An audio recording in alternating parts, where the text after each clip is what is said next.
Good morning. Please share. Ẹ káàárọ̀, ẹ káàárọ̀. Mi ò mọ time tẹ́ wà ńbẹ̀ yẹn o. Please let me share, let me share.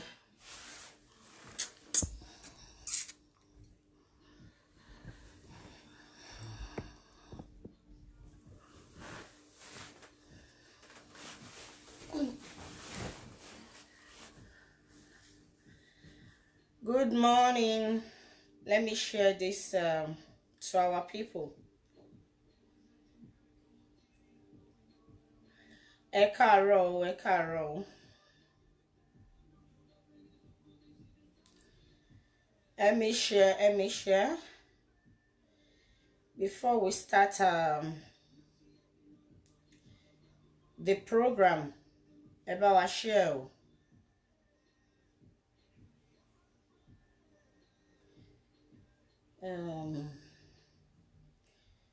Think do we need to play music? We don't really need to play music. Kakon.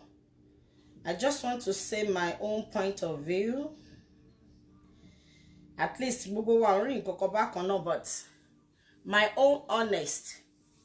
Well, view tèmi bí mo ṣe rí nǹkan tó ń lọ. I just want to chip in my own view. Kara, please let me share this video. Ẹ bá mi share, ẹ bá mi share.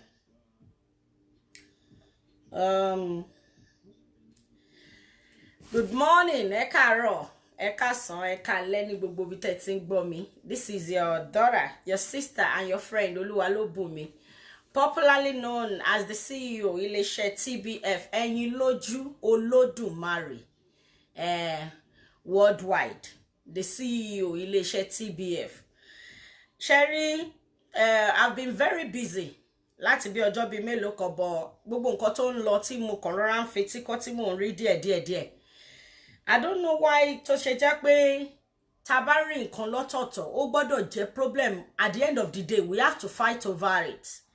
Like I always said, Ọlọ́run ò fún wa rí nǹkan kan náà bákan náà. And mi ò feel pé ìjà wà nù kárí nǹkan bákan náà. Mo dẹ̀ máa ń tẹnu mọ́ ẹ máa rí pé gbogbo nǹkan tí mo sọ initially tí mo ti rí ó ló ń padà ṣẹlẹ̀ ńsìn. Àwọn nǹkan tí mo ti sọ nínú video first time tí máa kọ́kọ́ ṣe video Liz àti Toyin and Co yìí, àwọn nǹkan tí mo ti sọ ńgbà yẹn ló padà ṣẹ yìí, because I know it's going to turn to this. Anything téèyàn bá ń ṣe tó bá ti fi àṣejù tó bá ti tìbọ̀ problem ni. Ó ní nǹkan tó dẹ̀ ń ṣẹlẹ̀ ńsìn. Because nígbà tí mo kọ́kọ́ jáde lórí ọ̀rọ̀ Liz Anjorin, àfi tí èmi ò lè sọ o, àwọn tó ti ní sínú tẹ́lẹ̀, àwọn tó jẹ́ pé wọ́n ti wò wípé bóyá Liz nǹkan kan làwọn ẹ dẹ̀ máa rí pé mo sọ nígbà yẹn, mo ní ṣé Tóyìn fi ìjà ràn anybody, ṣé Tóyìn bí anybody wípé kó bá òun ṣe nǹkan kan, ṣó ní kán bá òun jà. Ta ló lè sọ pé Tóyìn pé òun tó sọ fóun pé àẹjọ ẹ bá mi jà o, ẹ bá mi ṣe báyìí o. Lótìtọ́ everybody ló máa ní fan èèyàn mélòó ni Tóyìn fẹ́ pè pé ẹ má jà fún mi, èèyàn mélòó ló fẹ́ pè pé ẹ jà fún mi. But at the end of the day nínú gbogbo nǹkan tá à ń ṣe yìí sìn, bóyá à ń gbìjà ni o, bóyá à ń ṣòótọ́ ni o, mo fẹ́ kẹ́ ẹ jẹ́ ká wo nǹkan tó ti bẹ̀ jáde gẹ́gẹ́ bí ẹlẹ́ran ara. Ṣé wá rí gbogbo nǹkan ò dùn mí o, bí ojú àwọn innocent children, àwọn ọmọ méjèèjì yẹn tí wọn ò mọ kankan, ẹ̀jẹ̀ tútù wọn ò ní ẹ̀ṣẹ̀ kankan lọ́rùn. Mo dẹ̀ máa ń sọ fún wa, whether you are a blogger, a speaker, whatever tóhun tó bá jẹ́, máa rántí pé anything tó bá ń ṣe nígbà míì èèyàn máa ń sọ̀rọ̀, èèyàn máa ń ṣe nǹkan, ó dẹ̀ máa padà á jẹ́ problem ilé ayé èèyàn. Kọ́lọ́ má fi ọ̀rọ̀ ọlọ́rọ̀ kó má fi gbá wa lẹ́nu. Kọ́lọ́ má fi in tí ò yẹ kó béèrè nínú ayé ní orí wa kó má béèrè lórí wa, lórí ọmọ wa. Because nígbà tí gbogbo kíní ìbò ṣẹ̀ṣẹ̀ ṣe mọ̀ pé ńgbà tó ṣẹ̀ bẹ̀rẹ̀ tèmi máa sọ view tèmi nígbà yẹn, àwọn èèyàn wò pé aníbo lẹ́yìn jú tún lọ yìí. Because bẹ́mi ṣe bá ṣe ń rí nǹkan kan ọ̀tọ̀ọ̀tọ̀ ní, torí ẹ̀ ni mo ṣe máa ń sọ fún wa pé anything tó bá fẹ́ wá sọ níta tàbí tó bá fẹ́ wá ṣe, má gbàgbé pé gbogbo nǹkan tó ń ṣe yìí náà tá à ń sọ yìí bẹ́yìn ṣe ń wo bẹ́ ṣe ń bẹ̀rẹ̀ tá à ń wò di tẹ́yìn bìlíìfù pé ẹ fẹ́ ṣèdájọ́ àwọn kan náà wà tí wọ́n ń kó àwọn kọ̀kọ̀ pamọ́ lórí ọ̀rọ̀ ayé títí wa náà and bóni ṣe rí ọ̀la ò rí bẹ́ẹ̀. Now imagine àwọn ọmọ ọlọ́mọ kí ṣe mọ̀ in tí ó fi tẹ́mi fi máa ń sọ nìyẹn pé anything tó bá ti jẹ́ pé ó ti turn to kí ló ń pe wàhálà tó ń fà lórí Facebook tó máa ń kí ló máa ń porúkọ ẹ̀ ṣé saga àbí kí ló ń pe tó bá ti turn to that mi ò tiẹ̀ fẹ́ I don't want to get involved. Tó bá ti kúrò pé kéèyàn kó rí nǹkan kó dẹ̀ sọ wọn bá nǹkan tó rí lórí ẹ̀ tí ò ní cause trouble lọ́dọ̀ ọ̀tún tàbí lọ́dọ̀ òsì èmi ò bá wọn sí nírúurú level bẹ́ẹ̀ yẹn because gbogbo nǹkan tá à ń sọ yìí wọ́n ń kọ sílẹ̀ fún oníkálukú. Ókè ń sìn yìí wọ́n bẹ̀rẹ̀ látòrí Lizzy Anjorin Fọlá tó jẹ́ ìyálé ẹ̀ then Mr. Lawal everybody wá fi gbogbo ibi tó yẹ kán kọjú sí gangan everybody wá fi bẹ̀ sílẹ̀. Ṣẹ́yìn ò rí nǹkan tẹ́mi rí ni ẹ rí wípé Mr. Lawal yìí gangan ló yẹ kí wọ́n mú sí yàrá tó yẹ kí wọ́n dá ẹgbàjọ fún. Mo rí picture kan lẹ́ni ẹ̀rù dẹ̀ bà mí. Ṣebí Mr. Lawal parọ́ fún Lizzy Anjorin anything tẹ́ bá gbọ́ tí Lizzy Anjorin bá ń sọ nípa Mr. Lawal ṣebí nǹkan tí Mr. Lawal jẹ́ kó yé nìyẹn. Ta ni ó ti ṣẹlẹ̀ sí nínú èmi àti yín? Ta lọkùnrin ò ti parọ́ fún rí? Ta lẹni tó lè sọ wípé bóun ti ẹ̀ ṣe wà bí mo ṣe máa ń tẹnu mọ́ kò sí ìkankan ní kọ̀ọ̀rọ̀ ayé òun náà tó jẹ́ wípé nípa gbogbo nǹkan tá à ń sọ yìí tó jẹ́ traces ẹ̀ lóbìnrin tá a bá máa rí a lè rí 20%. Now mo wá ń béèrè lọ́wọ́ yín pé kí ló dé tó jẹ́ wípé Lizzy Anjorin gangan ni problem tí a wá face ń sìn because we are showing the world pé we hate Lizzy Anjorin. This is what exactly tí tó ń ṣẹlẹ̀ ń sìn nìyẹn. Eléyìí ti kúrò lórí wípé a fẹ́ ṣèdájọ́ lórí wípé a bá fẹ́ sọ̀rọ̀ bá ṣe rí bí nǹkan tí Mr. Fọlá tó ṣe fún Fọlá pẹ̀lú àwọn ọmọ ẹ̀ because mo rí nǹkan kan lẹ́ni ń sìn mí mọ̀ bóyá a lot of people ti ń rí níbi tí Mr. Lawal ti lọ dọ̀bálẹ̀ inú lílé àwọn Fọlá tó dọ̀bálẹ̀ tó tọrọ ẹ̀. Ẹ má gbàgbé wípé Lizzy Anjorin tẹnumọ́ pé òun ni ìyàwó olórìká kí nìkan tó jẹ́ kó sọ bẹ́ẹ̀ Mr. Lawal jẹ́ kó yé pé gbogbo àwọn people yìí mi lẹ́nìtìn fún wọn mo kàn bímọ fún wọn ni àbí wọ́n kàn bímọ fún mi ni and that is meant for you. Kí ló wá dé tí àmúrú Mr. Lawal yẹn ká wá dagúnlẹ̀ kí gbogbo wa jẹ́ kó mọ̀ wípé nǹkan tó ṣe ó wọ̀ sí gidi because mi ní parọ́ fún yín Lizzy tí gbogbo wa ń fojú sí yìí tá ń kọjú ìjà sí because to me sìn ọ̀rọ̀ Lizzy ti di wípé à ń bully ẹ̀ báyìí. This is what I see. Èmi ò rí anything inú tó ń ṣẹlẹ̀ ìmọ̀jú pé we kúkú want to fight Lizzy, we want to bring her down. Do we need that? Àbí ìkankan míì ti wà lẹ́yìn ọ̀rọ̀ wípé Fọlá ṣé some people have been waiting fúnrú ọjọ́ nǹkan tó ṣẹlẹ̀ yẹn torí ẹ̀ ni mo ṣe máa ń sọ tí ẹ̀dá bá ní àṣejù máa ń bà tèèyàn jẹ́ ni even tí èèyàn bá wà ní on a good track tó wà ní ọ̀nà tó dáa tí àṣejù ẹ̀ bá pọ̀ people will see the person as kí ló ṣe é gangan kí ló happen. Mo sọ fún wa a lot of people kì í ṣe speakers ẹlòmíì ò tiẹ̀ ní kò ní time ẹ̀ kò ráyè láti kò ní comment gan but they are following us because they are listening.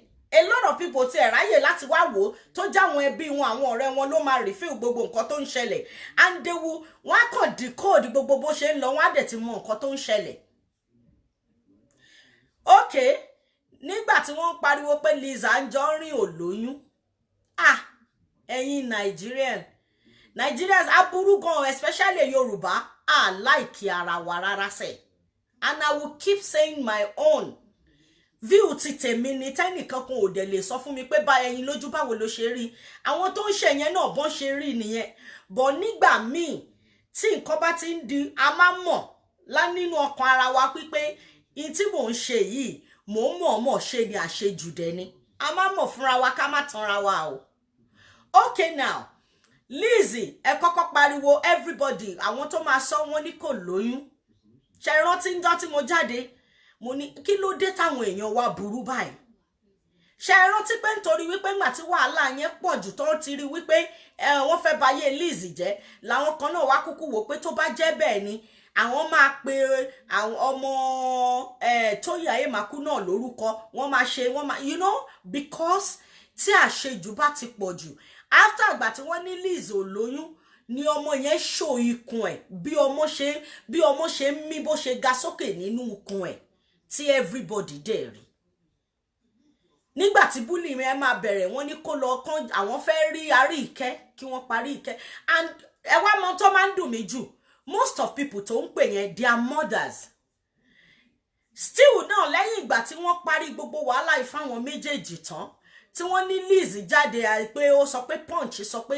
kinní kan sọ pé ìgbà tó sọ bẹ́ẹ̀ ṣó dárúkọ Tóyìn Ayémàkú ń bẹ̀ ni òun náà lè wò wípé okay as a celebrity láyé ti tòun náà àwa ò bá wọn sí ní Nàìjíríà èèyàn tó máa ka Punch àwọn tó máa ka pépà tó máa kàn fojú wo gan ó kọjá èèyàn tó ń jókòó sórí Facebook láti wo nǹkan tó ń ṣẹlẹ̀ ní live ó dẹ̀ wò pé òun náà nídìí láti ṣe kíni láti protect irọ́ yẹn because òun ò bá wọn sí ta ló lè mú bí tí Lizzy ti ṣépè fún ọmọ Tóyìn jáde fún wa tó lè jókòó kó jókòó báyìí kó dẹ̀ mú fact jáde fún wa pé this is where Lizzy tó ti ń bẹ̀rẹ̀ tó ti ń ṣépè fún ọmọ Tóyìn Ayémàkú ṣe rí nígbà míì àwa lovers tá máa ń pera wa ní fans gangan àwa la máa ń cause trouble fáwọn èèyàn we cause lot of trouble fáwọn tá a rò pa love torí tí èèyàn bá fẹ́ràn èèyàn kì í wá wàhálà fún wọn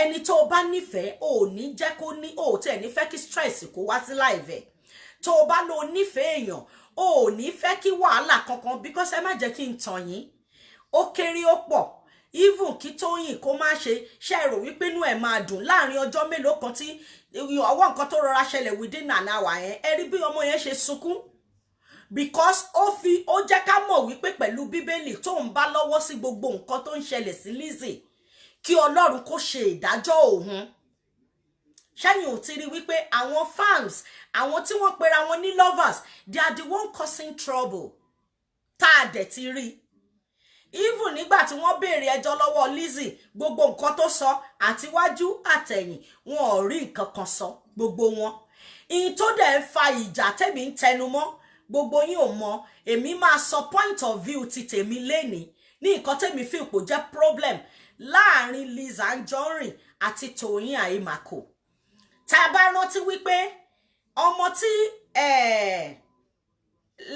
ọkùnrin tí Tóyìn Ayémàkú kọ́kọ́ fẹ́ tẹ́lẹ̀ bọ̀bọ̀ Johnson tó ga yẹn same industry tí wọ́n jọ wà yìí náà ló ti rí ọmọbìnrin kékeré lady tí ó ń fẹ́ sìn yẹn mi rò pé ó tiẹ̀ tó oṣù mélòó kan tí òun àti Tóyìn jà tí wọ́n ní problem nínú marriage yẹn tí lady yẹn lọ fẹ́ ẹ má wá gbàgbé pé this particular lady tá à ń sọ̀rọ̀ rẹ̀ yìí ìyá ni Lizzy Anjorin jẹ́ fún bíi godmother mo fẹ́ kẹ́ follow mi o mi mọ̀ bóyá everybody rí lọ síbi tí mo rí lọ yẹn because mo farabalẹ̀ lọ study wọn lórí Instagram mo follow èmi mo sọ fún yín mo máa ń like kí everybody ti sọ view wọn kan kí n wá wò kí n wá gbé yẹ̀wò because live tá a wà yìí kò balance ilé ayé tèmi àti yín jọ ń gbé yìí kò balance bó ṣe bó bá fi báyìí ó tún máa fi báyìí ni that is why tá a ṣe gbọ́dọ̀ face ọ̀nà kan pé bá a bá ṣe rí nǹkan yẹn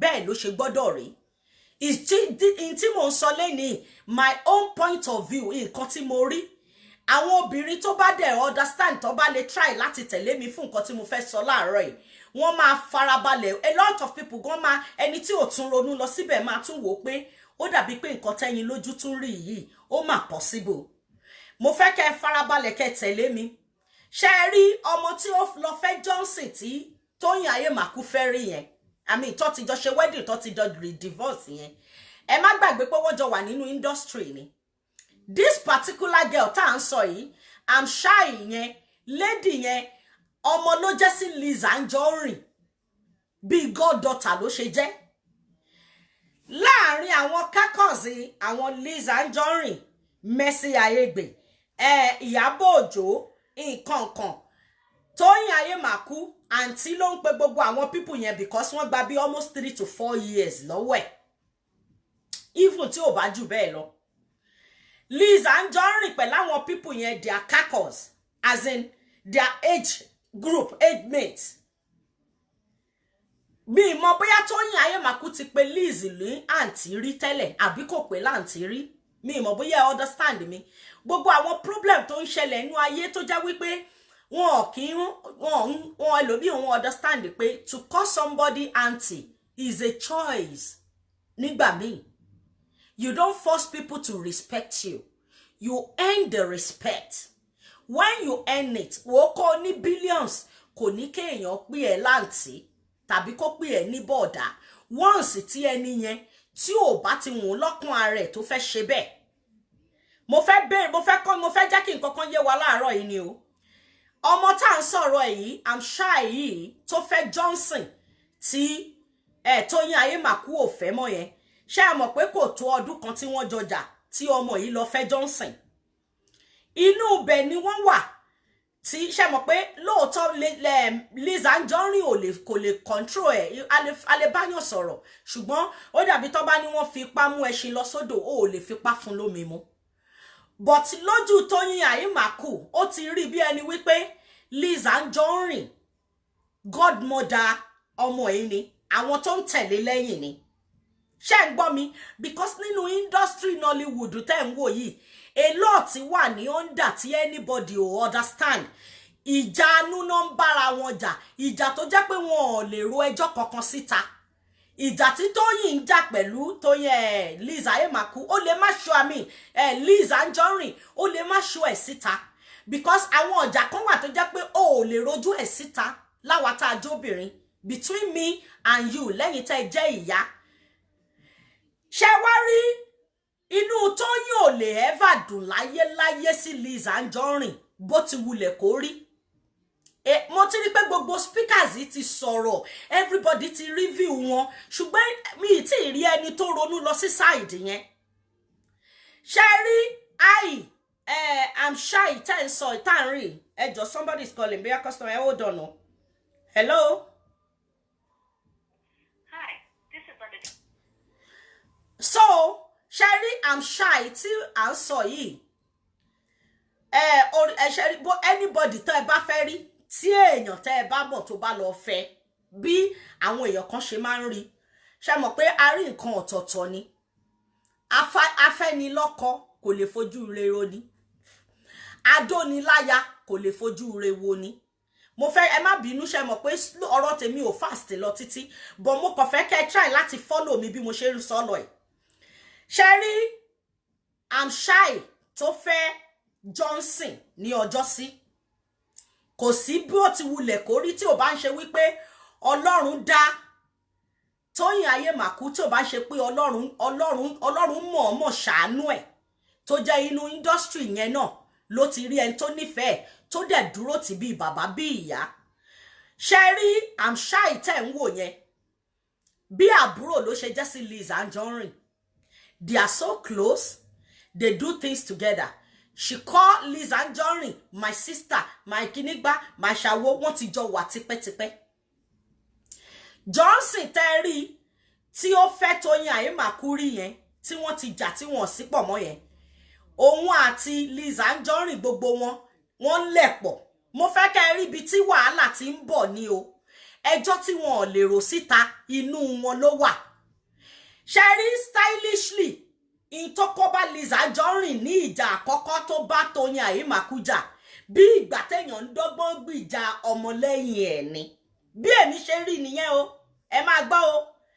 Ṣé wá rí nígbà yẹn tí bọ̀bọ́ tí wọ́n pè ní Yomi yẹn, dá Yomi ara àwọn Liz Anjorin kakọ̀ọ̀sẹ̀ side ni. Ṣé mọ̀ pé mo sọ fún yín wípé Nollywood yẹn oníkálùkù ló ní, wọ́n ní kákọ̀sí tiwọn. Wọ́n láwọn èèyàn tán lè bá ṣe, wọ́n lẹ́yìn tí wọ́n lè bá ṣe. Even nínú ayé tá wà tí ò bá ń ṣe Nollywood ó normal. But reason táwa ṣe ń wò pé yẹ kífẹ́ pọ̀ láàrin wọn ni wípé wọ́n teach wa, àwọn náà kọ́ wa lẹ́kọ̀ọ́, àwọn náà ṣe movie fún wa. Ṣé nǹkan tí wọ́n kọ́ wa yẹn ṣé wọ́n practice ẹ̀? Reason tí ó fi dàbí ẹni wípé ayé ń rí bí ẹni pé nǹkan tí wọ́n ṣe kò make sense nìyẹn. Ó ń ṣẹlẹ̀ in a normal level nígboro. Èèyàn ó lè máa bá èèyàn kan ṣọ̀rẹ́ kí n wò wípé mi ò fẹ́ bá ṣe, kò matter. But àwọn tí wọ́n ń fi nǹkan tó ń ṣẹlẹ̀ nínú ayé láti fi kọ́ wa lẹ́kọ̀ọ́, ṣé wọ́n practice nǹkan tí wọ́n ń ṣe? Ìtẹ́mi rí lórí ọ̀rọ̀ Lizzy Anjorin, ẹ máa gbọ́ o because máa farabalẹ̀ tó lẹ́sẹsẹ fún yín. Ṣé rí bọ̀bọ̀ tí Yomi Fabiyi ara wọn ni.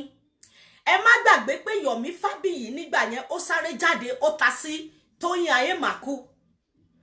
Àwọn tó jẹ́ ti Tóyìn náà bí irú Ìyábọ̀ Òjó yẹn, ó ti ní lọ́kàn pé ṣé máa gbọ́ wípé nígbà tí wọ́n ṣe interview tí Mọ́mí Esabod ń ṣe kinní lórí Instagram, Ìyábọ̀ sọ pé kọ́bọ̀ òun béèrè lọ́wọ́ Lizzy Anjorin pé kí lòun ṣe fún òun ò bàjá kí lóde tó block òun. Àwọn ọ̀jà anú kan wà tí àwọn gbogbo wọn ò lè sọ síta. Bí mo ṣe ń sọ̀rọ̀ yìí, àwọn fúnra wọn ó yé wọn tí wọ́n bá rí fídíò yìí. Ṣé wá rí Amshai tó fẹ́ Johnson? Nígbà tí wọ́n kọ́kọ́ bẹ̀rẹ̀ yẹn, wọn ò mọ̀ pé ibi tó máa end sí rẹ̀, torí nígbà mìíràn téèyàn bá fojú wò wípé èèyàn ò léèyàn, tí èèyàn bá ní Ọlọ́run, Ọlọ́run á lo òkúta, á lo ẹni tí èèyàn ò rò pé ó lè gbìjà èèyàn, ó máa dìde fúnyàn. Ó ní ọ̀rọ̀ Tóyìn Ayémàkú. Ní gbogbo ìgbà yẹn táwọn ń ṣe gbogbo tí wọ́n ń ṣe yẹn, wọn ò mọ̀ pé Tóyìn Ọlọ́run lè gbé àwọn tó máa gbìjà ẹ̀ jáde. Ṣebí Ọlọ́run ló mọ ohun tó ṣẹlẹ̀ láàrin Tóyìn Ayémàkú àti Johnson. Wọ́n ṣe marriage yẹn kò tó ọdún kan, everything ó change bó ṣe fẹ́ bọ́lọ̀ ṣe fẹ́ kó rí, torí pé ibi tí ò bá ń ṣe bùjókòó èèyàn, béèyàn débẹ̀ náà Ọlọ́run á mú kúrò ńbẹ̀. So Ọlọ́run mọ bó ṣe fẹ́ kó rí. Ṣé mọ̀ wípé kò tó àti wàláì kò tí ì tó oṣù mẹ́fà tá a ti ń rí lórí Instagram, kò tí ì tó ọdún kan tí wọ́n depart tá a ti ń rí lórí Instagram pé Amshai yẹn ó ti gbé bọ̀bọ̀ yẹn, wọ́n ti jọ ń ṣó ara wọn pé wọ́n ò kọ́kọ́ gbé síta, but ayé ti ń fimú fínlẹ̀, àwọn èèyàn ti ń wò wípé bó ṣe ń lọ Amshai ló ń jẹ́ ní ó ní níyàwó tí Johnson tí Tóyìn kọ́kọ́ fẹ́ nígbà yẹn. Wọ́n jọ wà nínú industry, wọ́n jọ ń ṣe movie ni. Amshai yẹn gbogbo wọ́n jọ wà pọ̀ náà ni.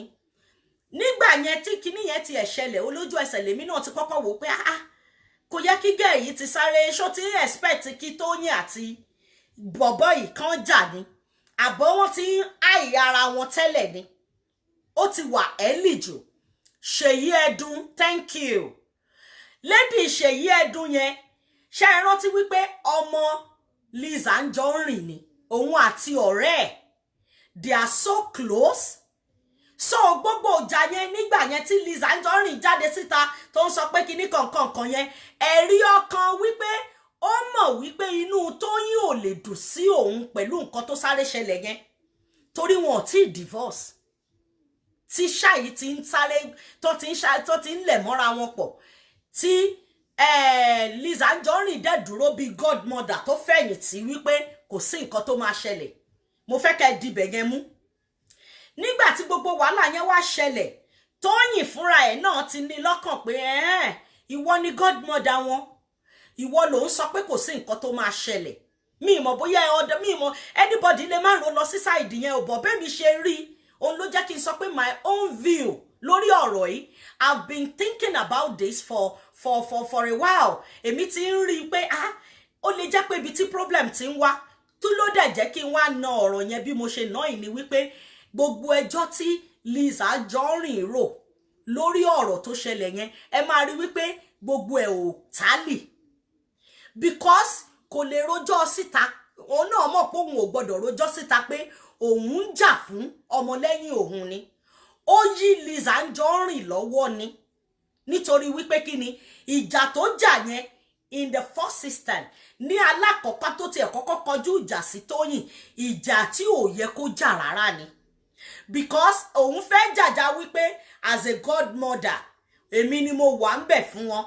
Ẹ máa rí pé lọ́jọ́ wedding tó ṣe yìí náà lady tá ń sọ̀rọ̀ Ìṣèyí Ẹdùn àtàwọn tiẹ̀ nìkan ló wà ní wedding yẹn. Mi mọ̀ bóyá ń follow mi. Now ṣé wá rí ọkọ tí Tóyìn tún ṣẹ̀ṣẹ̀ fẹ́ yìí.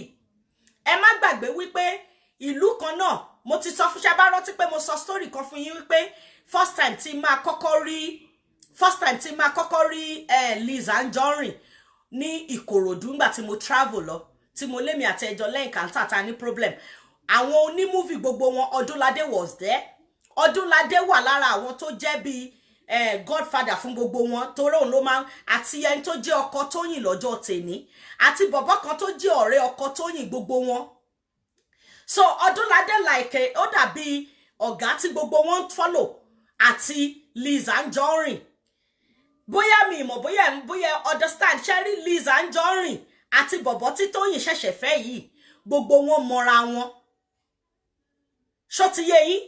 So wọ́n expect wípé as Abẹ́òkúta caucus báwọn ṣe jọ wà níbi tí àwọn ti ṣe mọ̀ pé mo ní nínú Nollywood oníkálùkù ló lórúkọ.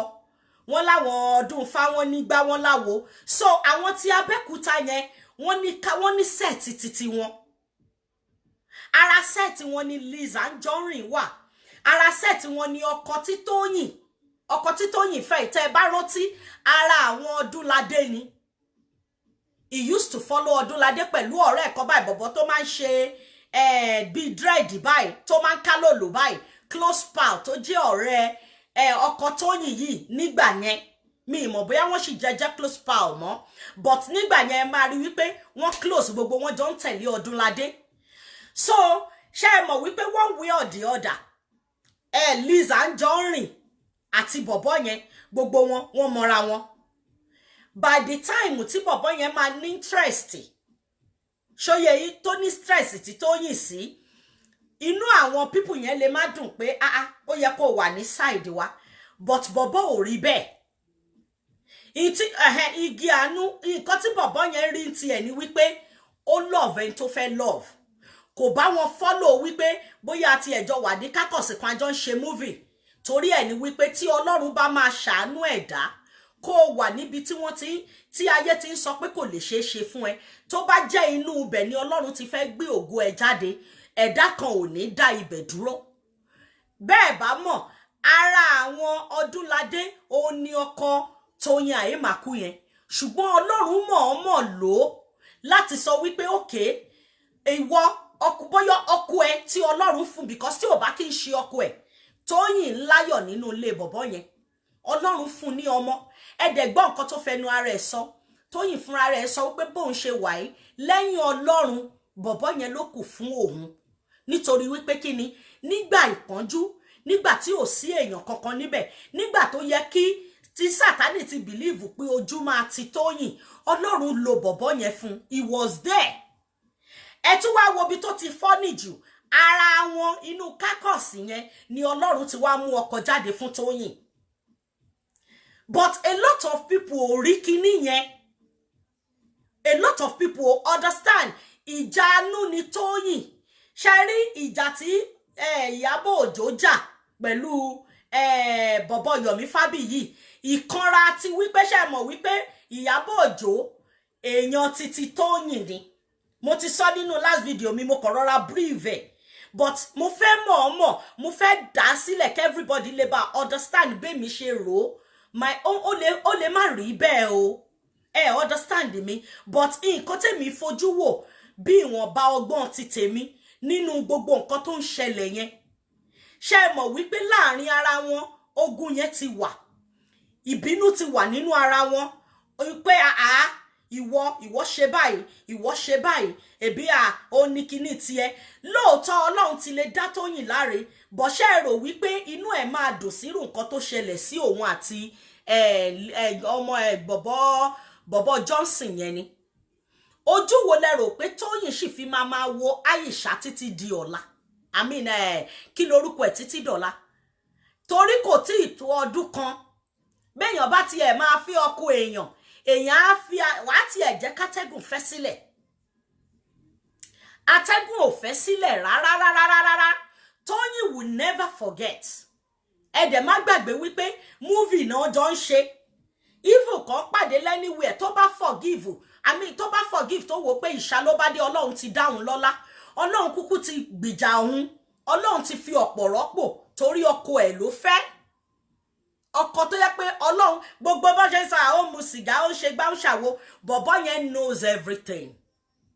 Ọlọ́run dẹ̀ jẹ́ kó ti pẹ́ ẹ̀gbá gbogbo ẹ̀ lọ́wọ́ Tóyìn, ọkọ ẹ̀ ni. Torí ìwọ̀nba bó ṣe jọ wà yẹn, ẹ máa rí ìfọ̀kànbalẹ̀ nínú ayé Tóyìn. Nígbà tí Ọlọ́run dẹ̀ máa parí ẹ̀, ó fún wọn ní ọmọ alálùbáríkà bó ṣe fún Lizzy Anjorin náà lọ́mọ alálùbáríkà. Ó ní mo ṣe sọ pé ṣe rí nílé ayé tá wà yìí, ènìyàn ò lè rìn kórí mami. Ìjà tó wà nínú Lizzy Anjorin sí Tóyìn Àyèmàkù kò ń ṣe pé Tóyìn náà ò bá Lizzy jà o, mi ní parọ́ fún yín o. Inside Tóyìn kò like Lizzy, correct ni. Ìkọ̀kọ̀ tí ò dẹ̀ fi lè gbá tí ẹni wípé ẹni tó fẹ́ tí ò bá ṣe pọ́lọ̀ ń da lọ́lá, ojú wo lẹ rò pé Tóyìn fi máa rìn? Ṣé ẹ mọ̀ wípé bí ẹ̀sìn ni, bí ìgbà tán fẹ́ fi ṣe ẹ̀sìn, bí ìgbà tán fẹ́ kí yẹ̀yẹ́ ẹ̀ kó yọ ni. Ẹ wo orú ọmọ yẹn, kí lorúkọ ọmọ Amshai yẹn, èmi máa ń gbàgbé orú ẹ̀, Ṣèyí Ẹdùn. Ṣé ẹ rò wípé tí Ọlọ́run ò bá lo bọ̀bọ̀ Kọ́lá yẹn fún Tóyìn láti wá rẹ̀ lẹ́kún, ṣé ẹ mọ̀ wípé ìbànújẹ́ ọkàn ló máa jẹ́ fún kó máa rí Amshai yẹn àti Johnson láàrin? Kò tí ẹnìkan náà lẹ́nìkan máa fẹ́ kó mátà wípé bí wọ́n tiẹ̀ tún wá jọ wà nínú industry mọ́, but it was so early, so quick.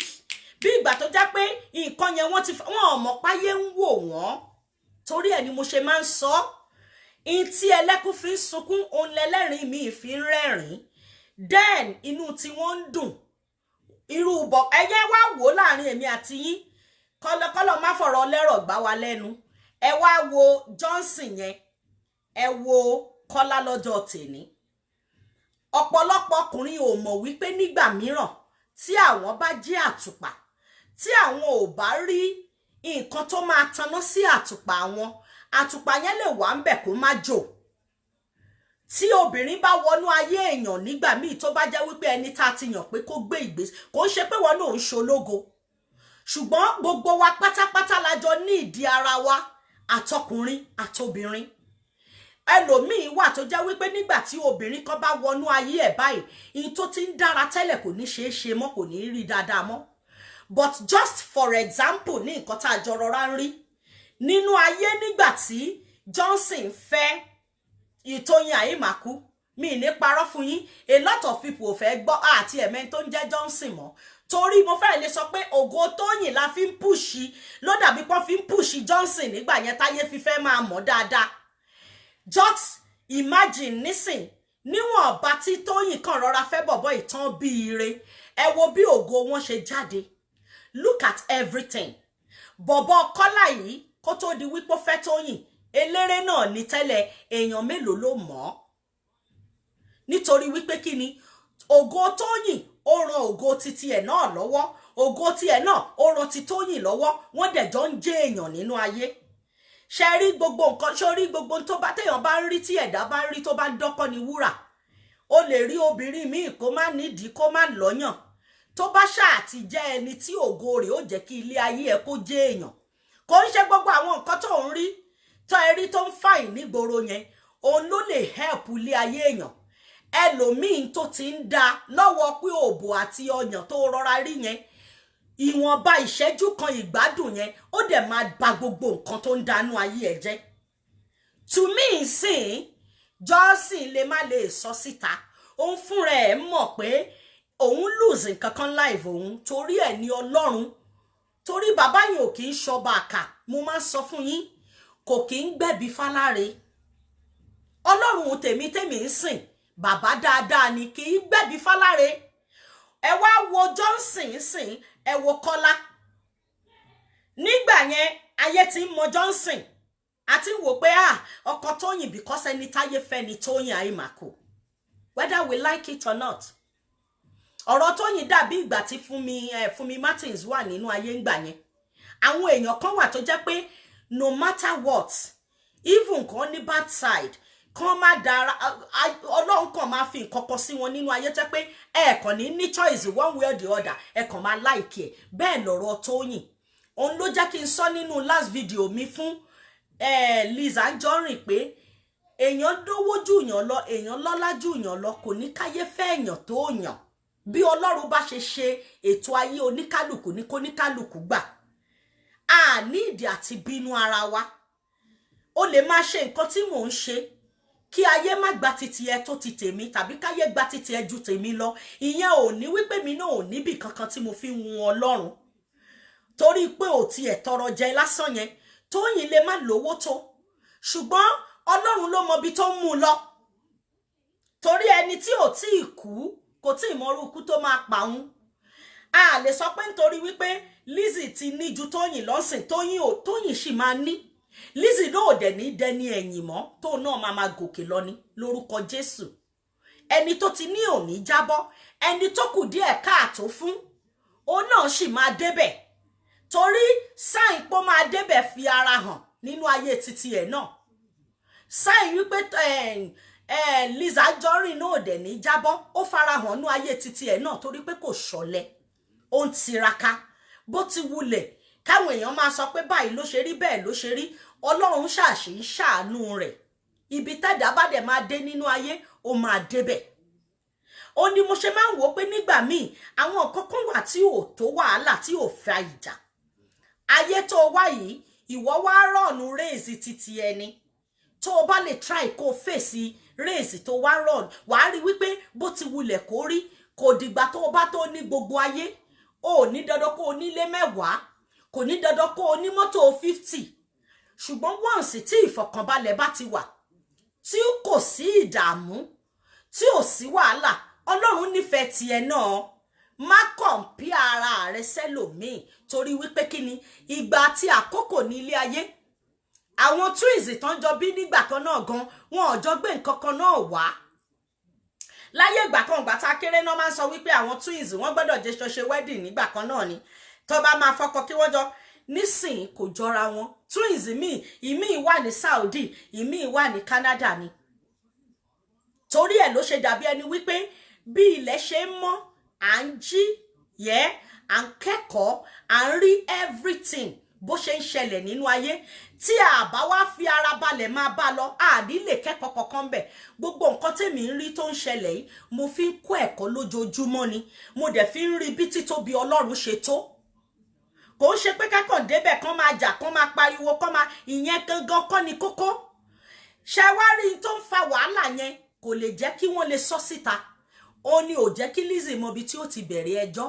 Ó ní ò jẹ́ kí Tóyìn náà lè sọ wípé nǹkan báyìí ló ń ṣẹlẹ̀. Ṣùgbọ́n tá ẹ bá wo analysis tí mo rọra ṣe yẹn, ẹ máa rí wípé ó jọ gàtè kò jọ gàtè, ó fẹ́ fẹsẹ̀ méjèèjì jọ, ó fẹ́ fi jọra wọn, ó fẹ́ ṣe gàtè. Ṣó ti yé yín? Ìbínú wípé mo fẹ́yàn, mo ṣe wedding, èèyàn ṣe wedding fún mi. Ajá kò tí ì tó oṣù mélòó, kò tí ì tọ́dún mélòó. Ìwọ dẹ̀ fọwọ́ mu, òhe mú. Ṣó ti ń gbàdúrà kí deportation yìí kó wáyé, àbó tiẹ̀ abẹ́ tí ń dóra yín tẹ́lẹ̀ ni, gẹ́gẹ́ bóbìnrin ṣe máa ń ronú. Ṣé tí àyè ara yín kó tó di pa fẹ́ra wa tẹ́lẹ̀ ni? That is one. Ẹlẹ́ẹ̀kejì tó ń ṣe Tóyìn, ẹ má jẹ́ tàn yín, adóniláyà ò lè fojú ẹni roni, adónilọ́kọ ò dẹ̀ lè fojú ẹni woni. Kò sí bí Amsha yìí ṣe fẹ́ lọ́ọ̀vù Tóyìn láyéláyé, kò dẹ̀ sí bí Tóyìn ṣe fẹ́. Torí ẹ̀ ló ṣe jẹ́ pé àwọn méjèèjì á máa sá láti bọ́ sí ọ̀tọ̀ọ̀tọ̀. Ìwọ ṣe tiẹ̀, kémi ṣe tèmi. Wọn ò ní ìdí àti para wọn, wọn ò ní ìdí àti lékú síra wọn, but oníkálùkù á fẹ́ mú tiẹ̀ lọ́tọ̀ọ̀tọ̀ pé dúró lórí level ẹ, kémi náà dúró, torí wípé kíni ìyìn tó ti ṣẹlẹ̀ sí Tóyìn ńgbà yẹn kò ní fẹ́ kó ṣẹlẹ̀ mọ́. Ọgbẹ́ ẹnu yẹn Ọlọ́run ti parẹ́ kúrò o, ṣùgbọ́n kò lè gbàgbé. Ó dẹ̀ mọ̀ wípé Liz Anjorin òun ni kíni, òun ó lè jẹ́bẹ̀ gangan ni Titans tá à ń rí yẹn ti jáde. Tí àwọn èèyàn bá love èèyàn, they could do anything.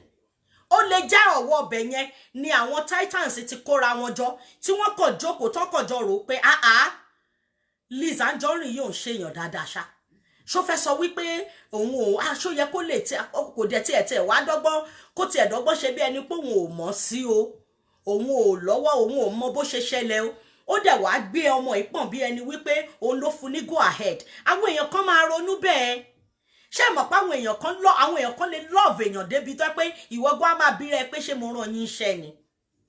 That is when you see some people that loves you behind you wọ́n lè ṣe anything tí wọ́n gan ò ní mọ̀ òun ló mú Tóyìn máa ṣépè pé àdàbí tó ń bá mọ nǹkan kan nípa kínní lóòótọ́ nínú Tóyìn inú ẹ lè má dùn sí inú ẹ lè bó ṣe wà yẹn ẹ má jẹ́ ń tàn yín àfi tá a bá máa tanra wa lókù nísìnyí tí gbogbo kínní ti di skátá yanyanyan tọ́lọ̀ ti fún lọ́kọ rere torí mo rí wípé bọ̀bọ́ yẹn ń jẹ́ kó mọ̀ wípé this is the right thing for her láti má sọ̀rọ̀ nígbà yẹn everybody rí wípé kudos ni so tó bá fi lè mú bínú sọ̀rọ̀ ọ̀rọ̀ tó sọ jáde bó ṣe sọ̀rọ̀ yẹn òun ló jẹ́ kó sọ pé ẹ bá mi bí léèrè pé kí ni mo ṣe fún kò dẹ̀ sẹ́ni tí ó lè sọ bẹ́ẹ̀ pé kí lòun ṣe fún àwọn ọjà kan wà lóbìnrin láàrin èmi àti yín àwọn ọjà anú la máa ń jà ìjà tí ò ṣe sọ síta tó Liz Anjorin fúnra ẹ̀ dẹ̀ mọ̀ òun ló ṣe ń tẹnumọ́ pé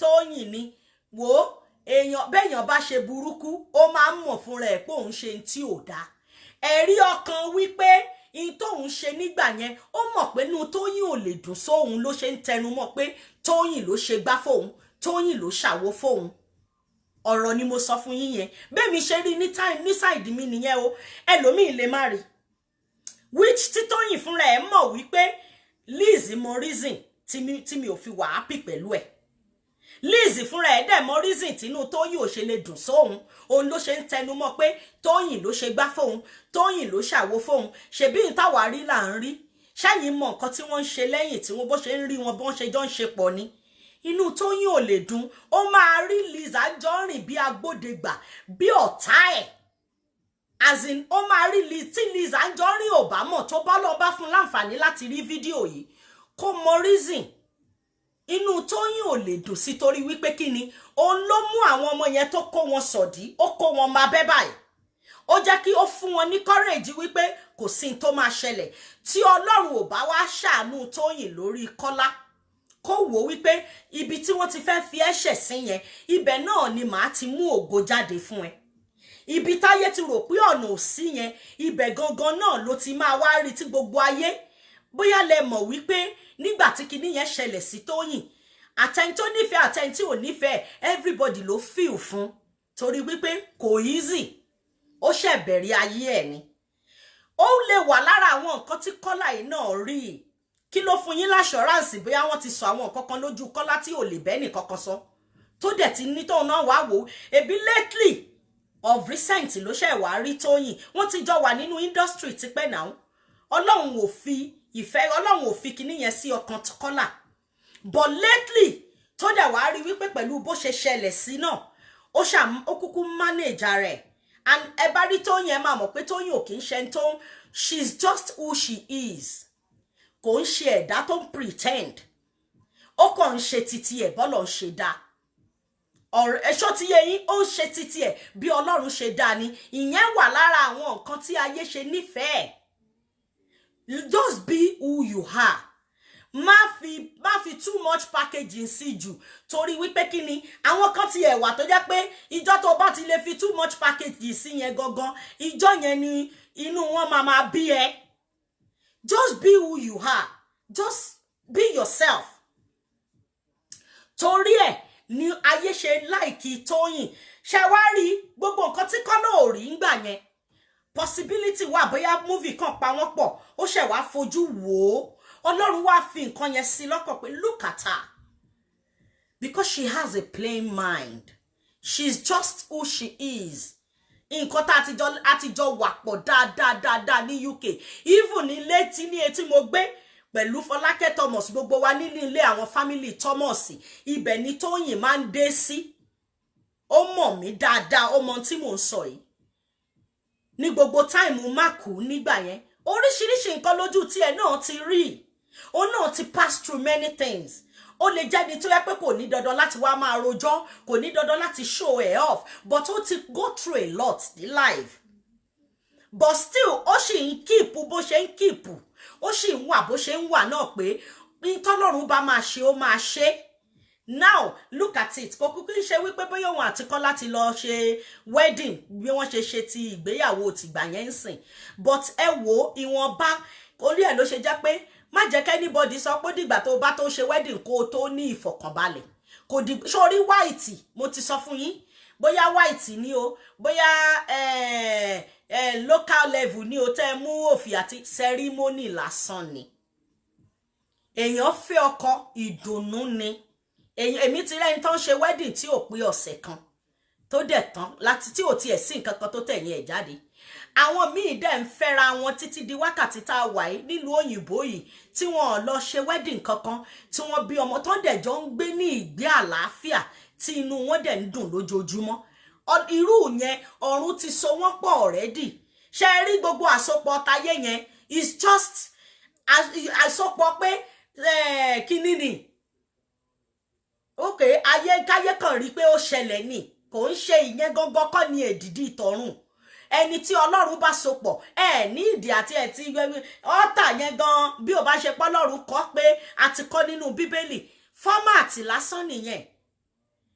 Ẹ̀dá tí ẹ bá jọ ń gbé nígbé tọkọtaya tí ò sí ìbànújẹ́, tẹ́ ẹ jọ ń wà ń bẹ̀ pẹ̀lú ìfọ̀kànbalẹ̀ tí ò sí wàhálà, tí ò ṣe ní tó jẹ́ pé wọ́gán ti ń lé pé dandan gbogbo nǹkan ní ẹ̀ o fẹ́ kó jẹ́ tiẹ̀, o ò ní dandan ó dìgbà tẹ́ bá tó lọ tà tàbí lọ sí kinní, because láyé tá a wà yìí sórí gbogbo yẹn fọ́màtì ni. Ọ̀run ló bá ń sòyàn pọ̀, ọ̀run ló so Kọ́lá àti Tóyìn Àyìnmákú pọ̀. Ẹni tí wọ́n ti ṣe wedding jẹ́ pé nígbà tí wọ́n kọ́kọ́ bẹ̀rẹ̀ dating wọn táyé máa mọ̀, ayé gbà bí ìgbà tí kinní ni. Ẹ má dẹ̀ gbàgbé pé Kọ́lá yìí ara àwọn Ọdúnládé, ara àwọn Liz Anjorin ni, ibì kan náà ti wá ní Abẹ́òkúta, abẹ́ ti gbàgbé ni. Gbogbo òbínú yẹn àwọn fúnra wọn mọ tó jọ ń jà nínú ara wọn fún, so kò sí nǹkan tẹ́ fẹ́ sọ pé kán wá sọ tó máa rí sọ. Àtàmọ̀ náà máa sọ fáyé, ṣùgbọ́n nínú ara wọn mọ tó fi ń bára wọn jà. That is one. Ṣé wá rí second lórí ọ̀rọ̀ ọlọ́mọdé? Ọlọ́run tí ó wo àwọn méjèèjì, both Liz Anjorin àti ti kí lorúkọ ẹ̀ Tóyìn Àyìnmákú, tó fi ọmọ àti ibi tó ti mú wọn. Ẹ má gbàgbé pé Kọ́lá náà ti lẹ́nìkan tó ti bímọ fún rí náà. Ṣebí ọmọ yẹn ni Tóyìn dàpọ̀ mọ́mọ tó ń tọ́jú ọmọ yẹn, tínú ọmọ yẹn ń dùn lójoojúmọ́. Èèyàn mélòó ló mọ̀ wípé Kọ́lá ti ẹ̀ lọ́mọ tó dàgbà tó yẹn tẹ́lẹ̀? Èèyàn mélòó ló mọ̀? Ṣùgbọ́n Tóyìn mú ọmọ yẹn bí ọkọ ẹ̀, ó rí bí ọmọ tó ń bí nínú ara ẹ̀, inú ẹ̀ dùn sí. Ìkò ń ṣe big deal pé Liz Anjorin wá lọ fẹ́ èèyàn kan tó ti, according to bí mo ṣe ń tẹnu mọ́, she's a Muslim, kò kí ń ṣe big deal. Ó kàn jẹ́ pé tí ọmọ ìyá méjì bá jọ wọlé tó bá bára wọn sọ̀rọ̀, tó bá jò òótọ́ ọ̀rọ̀, wọ́n lè má fi inú dídùn jáde síta. Ó ní ọ̀rọ̀ tèmi ń sọ òkè Ògbómọ̀ṣọ́, but ṣe mọ̀ wípé kákọ̀sí ọdún Ifá àbí kí ni wọ́n ń pè wọ́n, àwọn tí bọ̀bọ̀ Ọdúnládé yìí, àwọn tí ṣe mọ̀ wípé ara àwọn Ọdúnládé ni ọkọ Tóyìn àti Liz Anjorin ni. Èmi rí wọn ní ọjọ́ tí mo lémi àti Liz Anjorin lẹ́ǹkà tàtà ní problem, mo jọ rí wọn tí wá pé nǹkan kan náà báyìí ni gbogbo wọn. So nǹkan tó ń ṣẹlẹ̀ yẹn tá bá wá rí wípé okay bí Tóyìn ṣe wà ń sìn ó wá ń ṣe kinní kan, ṣe rí in táwa ń rí làwa ń rí, in tó ń ṣẹlẹ̀ láàrin wọn ṣẹ̀rò bẹ́yìn ò ṣe lè kó gbogbo ohun tó ń ṣẹlẹ̀ nínú ayé yín wá síta, òun làwọn náà ò lè kó gbogbo ohun tó ń ṣẹlẹ̀ yín tó fẹ́ ká rí là ń rí, in tí wọ́n fẹ́ ká mọ̀ là ń mọ̀, torí ẹ̀ là ṣe lè jọ́ọ̀jì púpọ̀ lórí nǹkan tí à ń rí yẹn, torí n tó jẹ́ kókó gangan wọn ò jẹ́ ká mọ̀. Ọlọ́gbọ́n èèyàn ló lè fi orí gbé, ọmọràn ló lè kàn jókòó kó wò pé this is what is happening. In tó ń ṣẹlẹ̀ láàrin wọn yẹn kò ń ṣe nǹkan tó yẹ pé èèyàn lè kàn sọ wípé torí wípé ó ti ṣe báyìí, kó o má think, ó gbọ́dọ̀ think deeply, kéèyàn má ba àtúntì torí ọ̀rọ̀ wọn wá ṣẹ̀ sí Olódùmarè. Torí pé kí ni Ọlọ́run tí èmi àti yín sìn yẹn kò ṣeé gbìjà. Ẹ ti rántí pé mo ti máa ń sọ tipẹ́tipẹ́, àpótí ẹ̀rí tẹ̀ ń rí yẹn ṣebí torí pé ó fẹ́ jábọ́ ó ní òjíṣẹ́ kan ní pé kó kàn gbé kó má jábọ́ ojú ẹsẹ̀ ń bẹ Ọlọ́run dẹ̀ ná pa kò jẹ́ kó dìde mọ́. Ta wá ni èmi àti ẹ láti ṣèdájọ́ fún àwọn ọmọ tuntun, àwọn ọmọ tó jẹ́ wípé ẹlòmíì ní ọjọ́ tòní ó ní gbogbo nǹkan nínú ayé, ọmọ yẹn ló ń bi Ọlọ́run fún pé kọ́lọ́run tiẹ̀ ẹ mọ̀ pé tó bá ṣe IVF tó bá bọ́ sí Ọlọ́run má gbà fún màá ni. Ìlú òyìnbó ni mo ti mọ̀ pé tí Ọlọ́run ò bá tí ì ṣetán àti tààyàn lọ́rẹ ọmọ kó o ṣe mo ti rẹ́ni tó ṣe IVF 4 tí ò mà bímọ jẹ́ pé still náà kò máa wọ́ọ̀kì. Ṣérú àwọn ọmọ yẹn ló wá yẹ ká máa gbé ṣépè bí àwọn tó jẹ́ ti Tóyìn tán náà lọ́ọ̀vẹ̀ ẹ̀ ń gbé ọmọ Liz Anjorin ṣépè, àwọn tó jẹ́ ti Liz Anjorin ẹ̀ ń gbé ọmọ Tóyìn ṣépè, whereas àwọn ọmọ titi yín wà níbi tẹ́ ẹ kó wọn pamọ́ sí. Kò sí ẹ̀dá tó jẹ́ abiyamọ nínú ayé tó máa gbàdúrà kó ń ní ọmọ tàbí tó ti ní ọmọ tí ò kì í ṣe ọ̀dájú tó máa ní kí ọmọ ọlọ́mọ kó kú, tó máa ní kí wọ́n fojú sunkún ọmọ tí wọ́n dẹ̀ gbé àwọn ọmọ títí ẹ. Òun ni mo ṣe ń sọ wípé tá a bá náà fẹ́ jàjà Liz Anjorin, a fẹ́ jàjà Tóyìn Àìbákú, ẹ lè bú àwọn pípù yìí kẹ́ sọ̀rọ̀ tó bá wù wọ́n, ṣùgbọ́n mo wá fi Ọlọ́run bẹ̀yín àwọn ọmọ ọlọ́mọ tí ìgbà míì tí èèyàn bá ń bínú sí ẹni tí Ọlọ́run ń yọ́nú sí, nǹkan téèyàn ò mà rò màmá ní agbára. Ṣe rí nǹkan méjì ó ní èèyàn ò gbọ́dọ̀ ṣẹ̀ sí tí inú Ọlọ́run ò kì í dùn sí, òun ni ẹ̀mí mímọ́ Ọlọ́run àti ọmọdé. Ó ní ẹ jẹ́ kí àwọn ọmọdé kó wá sí ọ̀dọ̀ mi nítorí irú wọn ní ìjọba Ọlọ́run. Àwọn ọmọ tí ò dẹ́ṣẹ̀ rí, ọmọ tí ò mọ nǹkan kan, àwọn ọmọ tí ò tiẹ̀ wọn ò tí ì mọ tó ń ṣẹlẹ̀ nínú ayé. Ẹ má jẹ́ ká ti pa àwọn ọmọ kéékèèké yìí ní pápá fẹ́ dá sí ọ̀rọ̀ yìí ká wá gba èpè Ọlọ́run. Ẹ má jẹ́ ìbínú Ọlọ́run kò sí ẹ̀dá tó lè gbà dúró bó ti wulẹ̀ ká mọ̀ ọ́ ṣe tó, bó ti wulẹ̀ ká ṣe rí ìgbà táwọn tálómi bá ní torí wípé wọ́n bú ọmọ àgbàlagbà tó bá jí ọmọ bébì làwọn ẹbí bí mo ṣe bí. Ṣe rí ọmọ tí ò bá tí ì mọ nǹkan kan tí ò tí ì bàlágà tí ò tí ì dẹ́ṣẹ̀, Ọlọ́run nífẹ̀ẹ́ wọn jèmi àti yín lọ o. Bóyá lẹ mọ̀, bóyá ẹ ti kà nínú Quran tàbí nínú Bíbélì, bóyá ẹ ti ẹ̀ gbọ́ rí. Ọmọ tí ò bá tí ì dẹ́ṣẹ̀ nínú ayé, tí ò tí ì mọ nǹkan kan tí wọ́n ń pè lẹ́ṣẹ̀, tí ènìyàn bá bínú sí bí ìgbà tó ń kọjú ìjà sí Ọlọ́run ni. Torí wípé kíni in tó máa jẹ́ nínú ayé Ọlọ́run ló mọ̀. Àwa òbí tá a bí wọn àmọ́ ń tó fẹ́ jẹ́ nínú ayé, ibi tí wọ́n sì ń lọ láàárọ̀ ọ̀la ẹ̀dá kan ò lè sọ. Ó bímọ nínú ayé, ó bí jáde, kò ní kó determine tó máa jẹ́ nínú ayé ẹ̀. Kí ló wá dé tá wá fẹ́ fa ìdààmú fúnra ara wa lórí àwọn ọmọ? Ẹ wò àwọn ègún kan wà tó já wípé àwọn forefathers wa ti fọwọ́ fà tí àwọn ọmọ tá a ṣì ń gbàdúrà lé lórí wípé kí Ọlọ́run kó fà wá yọ. Mi ò wá jà o, èmi ò wá dá sí, ẹ mọ̀ pé mi ò mọ̀ jájà, mi ń lágbára àti ìjà, bọ̀ mo wá bẹ̀ yín nítorí ti Ọlọ́run. Gbogbo ẹ̀dá tó bá fẹ́ dá sí ọ̀rọ̀ yìí, bóyá o ti bímọ àbó ò tí ì bímọ, ẹ jọ̀ọ́ ẹ jẹ́ ká fi àwọn ọmọ méjèèjì sílẹ̀ nítorí wípé kíni irú wọn níjọba Ọlọ́run, wọn ò mọ tó ń ṣẹlẹ̀. Ẹ má jẹ́ ká ṣépè fáwọn ọmọ lọ́mọ, ẹ má jẹ́ ká gégùn fún àwọn ọmọ lọ́mọ. Ẹ jọ̀ọ́ nítorí ti Ọlọ́run, ẹ jẹ́ ká fi àwọn ọmọ yẹn sílẹ̀ sí ààyè titi wọn. Tó bá jẹ́ pé inú ń bí ẹsìn tí ìyá kan bá ṣe fèsì ẹ̀, òun ti mọ bó ṣe máa gba àdúrà tó fi máa sọ fọ́lọ́run pé tàbí bóyá ó dẹ̀ ṣetán láti wá bẹ ẹjà, in tó bá fẹ́ ṣe ń bẹ̀ ó máa ṣe. Anything tó bá tiẹ̀ ti di tí wọ́n mú ọmọ, tí wọ́n ń ṣépè, tí wọ́n ń gégùn, mo máa ń rò wípé ṣé abiyamọ lèèyàn yẹn ṣá, because gbogbo ohun tí a wáyé wá ṣe pẹ̀lú gbogbo wàhálà tá à ń bá kiri nínú ayé wa yìí, àwọn ọmọ yìí náà ni. Ṣebí nítorí ọmọ náà ni a lot of people tí ò bá ń ṣe torí ọmọ Nàìjíríà tí wọ́n wà wọ́n ṣe dáadáa. Ẹlòmíì ò ní ìdá ti travel, but torí ọmọ ló ṣe ń jìyà. Ṣé ọmọ àwọn ọmọ yẹn ló wá yẹ kí ẹ̀yin wá máa ṣépè fún? Olóríire ni ire, olóríire ni Florida.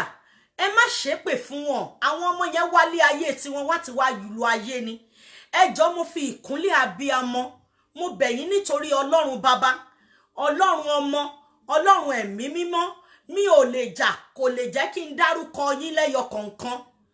Mi ò lágbára àti jà, mi ò lè jà, mi ò dẹ̀ lè rojọ́. Ṣùgbọ́n mo wá bẹ̀bẹ̀ on behalf of àwọn ọmọ yìí nítorí ti Ọlọ́run. Bó bá jẹ́ Muslim la rí nínú yín tàbí Christian, mo fi Kùránì àti Holy Bible tí gbogbo wa tá a jọ ń lò tá a fi ń bi Ọlọ́run ní gbogbo ìgbà, mo fi bẹ̀ yín wípé kẹ́ ẹ jọ̀ọ́ ẹ jẹ́ ká fi ọ̀rọ̀ àwọn ọmọ yìí sílẹ̀, nítorí wípé kíni yóò lè lọ títí. Àwọn people yìí sì máa parí ìjà, kò lè máa lọ bẹ́ẹ̀ yẹn títí láíláí. Àwọn ọmọ yìí ẹ tún ti wá gbàgbé wípé ọkùnrin àtobìnrin ni, ìkan ọkùnrin ìkan obìnrin. Tó bá wá di ọ̀la, torí a lè yàn fáwọn ọmọ yìí o, tó bá wá dọ̀la tí Ọlọ́run bá wá sọ pé àwọn ọmọ méjèèjì lòun fẹ́ jẹ́ kán jọ pàdé, even kan má fẹ́ra wọn, kan wá jẹ́ best of friends. Ṣé ẹ mọ̀ wípé nípa ègún tó bá wà lórí ọ̀rẹ́ mi, tí ọ̀rẹ́ bá nífẹ̀ẹ́ rẹ̀, ọ̀rẹ́ ṣé ẹ mọ̀ pé ègún yẹn lè transfer sórí ọ̀rẹ́ tí wọ́n bá nífẹ̀ẹ́ ara wọn ni.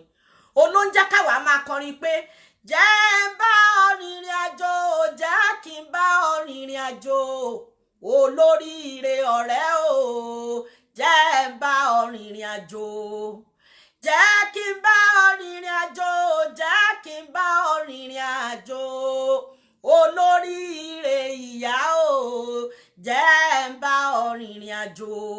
Ìgbà míì wà èèyàn lè bá àyàn ṣe, kò dìgbà tẹ́ bá tó dàyà déra yín. Ìrìn lásán ọ̀rẹ́, èèyàn lè bá ọ̀rẹ́ rìnrìn àjò lásán kí ayé ẹ̀ dẹ̀ dojúrú. O lè bá ọ̀rẹ́ rìnrìn àjò kó dẹ̀ tibẹ̀ ṣe rere títí ayérayé. Tí irú Florida àti ire olúwa tó bá wá dọjọ́ iwájú táwa ò lè predict ọ̀la wọn. A lè predict ẹ̀. Torí inú ayé tá a wà yìí, ayé tó jẹ́ wípé ẹ̀dá kan ò lè sọ tó máa ṣẹlẹ̀ láàrin wákàtí kan sísìn ni, even in a minute. Tí irú ire àti Florida yìí tó bá wá dọjọ́ iwájú tí wọ́n rìnrìn àjò tiwọn, tí wọ́n lọ pàdé pọ̀, gbogbo ẹ̀yin tẹ́ ń gbé wọn ṣépè yìí, ṣé ẹ mọ̀ pé ó lè affect wọn ni. Ẹ wò afẹ́fẹ́ ó máa ń fẹ́ ní gbogbo wákàtí.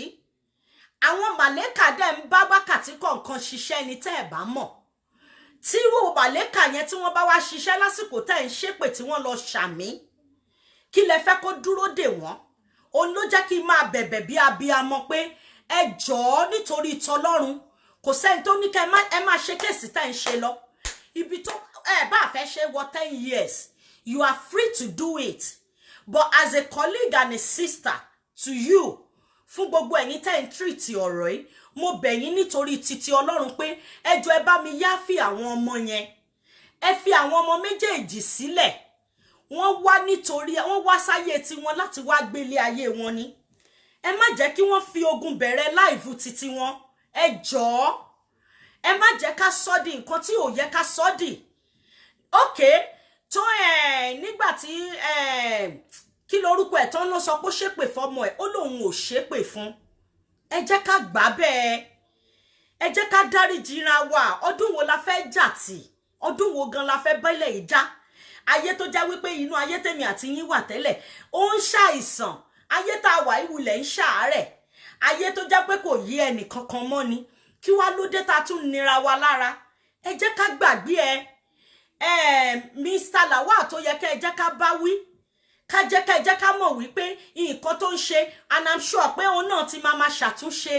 Torí ẹ̀ ló ṣe jẹ́ pé ẹ má jẹ́ ká máa ti àṣejù bọ́ gbogbo ẹ̀. Tá a bá ti sọ níwọ̀n ọba, kí a fi ìyókù lé Ọlọ́run lọ́wọ́, kọ́lọ́run dẹ̀ yanjú ìyókù. Ṣùgbọ́n tá a bá ń ṣe, à ń ṣe bí ẹni wípé a ní agbára. In tá a sọ yẹn bẹ́ẹ̀ ló ṣe gbọ́dọ̀ rí. We are not God, à ń ṣọlọ́run. Ẹ má jẹ́ ká máa ṣe bí ẹni pé nígbà tí torí pé a lè sọ, èèyàn méjì mẹ́ta ń wò wá, wọ́n máa gbọ́ káàkiri yẹn, agbára ti wà lọ́wọ́ wa. A kì í ṣe Ọlọ́run. Nǹkan tí Ọlọ́run bá fẹ́ kó ṣẹlẹ̀ ló máa ṣẹlẹ̀. Ẹ̀dá kan ò lè sọ pé báyìí láyé ènìyàn kan ṣe fẹ́ tí Ọlọ́run ò bá fẹ́ kó rí bẹ́ẹ̀. Ṣùgbọ́n ẹ má gbàgbé pé èpè ní agbára titi ẹ̀ lọ́tọ̀. tó bá dẹ̀ jẹ́ wípé kò kí ń ṣe gbangba lẹ tí ń ṣe ni ṣe mọ̀ pé táyé ò bá rí ayé ò ní sọ ṣùgbọ́n nǹkan tá ń ṣe ní gbangba tẹ́yin náà ní ọmọkùnrin tẹ́ lọ́mọ obìnrin even kó jẹ́ méjì kó jẹ́ mẹ́ta kó jẹ́ yọkan ta ló lè gbàdúrà kó fojú sunkún ọmọ kí ọmọ náà ti ẹ̀pọ̀ lọ́wọ́ èèyàn ṣéèyàn gbàdúrà kó fojú sunkún ìkankan ni ẹ jọ̀ọ́ mo bẹ̀ yín nítorí ti Ọlọ́run ẹ jẹ́ ká fi àwọn ọmọ yẹn sílẹ̀ gbogbo nǹkan la lè ṣe ẹ jẹ́ ká fi kẹjá yá àwọn ọmọ yẹn sílẹ̀ ẹ jọ̀ọ́ nítorí Ọlọ́run mo bẹ̀bẹ̀ ní o mi ò wá láti wá bá yín jà o èmi ò lè jà mi ì lágbára àti jà ó ní mo ṣe wá bẹ̀bẹ̀ pé ẹ jọ̀ọ́ ẹ jẹ́ ẹ máa ṣe kéèsì yín lọ ẹ máa bá lọ àwọn tẹ́ bá rí wípé wọ́n ṣe dáadáa ẹ bá wọn wí ẹ̀san tó bá but lórí àwọn ọmọ ẹ jẹ́ ká yáfì àwọn ọmọ lọ́mọ kí ló dé kí là ń fàánú ayé igan ayé tó jẹ́ pé ayé asán ò múlẹ̀ mófo ni ayé tí ò sí nǹkan kan níbẹ̀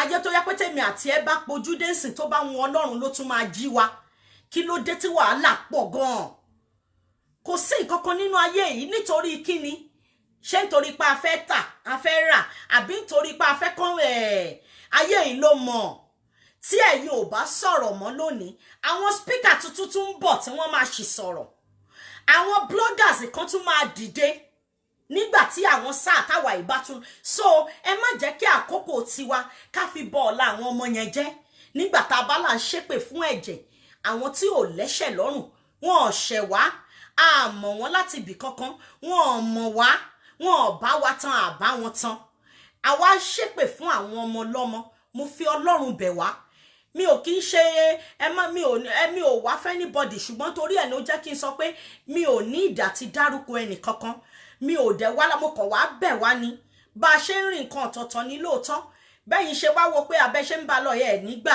ẹ fẹ́ jẹ́ kí tọ́lọ́run bá fún yín ní strength ẹ̀ continue but ẹ má jẹ́ ká tún ti ara wọn ṣẹ̀ sí Ọlọ́run àwọn nǹkan míì wà tá à ń bi Ọlọ́run fún tá à mọ̀ páwa gangan la tún mú ọwọ́ ara wa la fi ń fà á you know àwọn nǹkan kan wà tí tí a mọ̀ bí tó ti ń wá tó jẹ́ wípé àfọwọ́fà gangan ni nípa ọ̀rọ̀ ẹnu wa nípa ìṣesí wa nípa ìhùwàsí wa nípa gbogbo báwa ṣe bìlíìfù wípé lẹ́yìn wa yẹn kò tún sí ẹlòmíràn mọ́ òun ló jẹ́ kí wọ́n sọ fún wa wípé mo fi Ọlọ́run bẹ̀ wá gẹ́gẹ́ bí abiyamọ tó bá jẹ́ àlùkùránì lẹ́yìn mọ́ lò tó jẹ́ ọ̀rọ̀ Ọlọ́run mo fi bẹ̀ wá tó bá jẹ́ bíbélì ni mo fi bẹ̀ wá wípé ká jẹ́ ká fi ọ̀rọ̀ àwọn ọmọ yẹn sílẹ̀ kéèsì tá ń ṣe ẹ máa ṣe lọ ṣùgbọ́n lórí ọ̀rọ̀ ọmọ mo bẹ̀ wá nítorí ti Ọlọ́run bàbá Ọlọ́run ọmọ Ọlọ́run ẹ̀bí mímọ́ ẹ jọ̀ọ́ ẹ jẹ́ ká fa àwọn ọmọ yẹn sílẹ̀ lórúkọ Jésù gbogbo àwọn ọmọ títí wa àtọmọ speakers àti ti bloggers àti ti Ire Olúwa àti Florida ìkankan nínú wọn ò ní kú àti mọ̀bẹ̀rẹ̀ wọn àní mòpin wọn ojúkójú ò ní wò wọ́n ọwọ́kọ́wọ́ ò ní kàn wọ́n wọn ibi tí ọnú Ọlọ́run ò dùn sí láti débẹ̀ wọn ò ní tẹ́bẹ̀ wọn ò ní tójú ilẹ̀ mọ́lẹ̀ ṣèbí nítorí káwọn má bàa jìyà làwa ṣe yá má jìyà lọ́fà èbí nítorí káwọn bá ṣe rere làwa ṣe gbàdúrà lórúkọ Jésù ìkankanú àwọn ọmọ wa ò ní kú àní fọwọ́ ara wa gbé àwọn ọmọ wa gùn nítorí pé kíni àwọn òbí wa náà fi àdúrà sí wa dé àkókò yìí ni àwọn náà ò gbàdúrà kan sunkún lórí wa lórúkọ Jésù àní sunkún lórí ọmọ o àní sunkún lórí ọmọ bó ti wulẹ̀ kó rí tí ayé bá tún máa ń bọ́ bàtà sí ẹnu ọ̀nà àwọn ènìyàn ní ìbànú ayé ò ní bọ́ bàtà ọ̀fọ̀ sẹ́nu ọ̀nà wa wọn ò ní gbọ́wọ́ pẹ̀lẹ́ ìbànújẹ́ lé èmi àti yín léjìká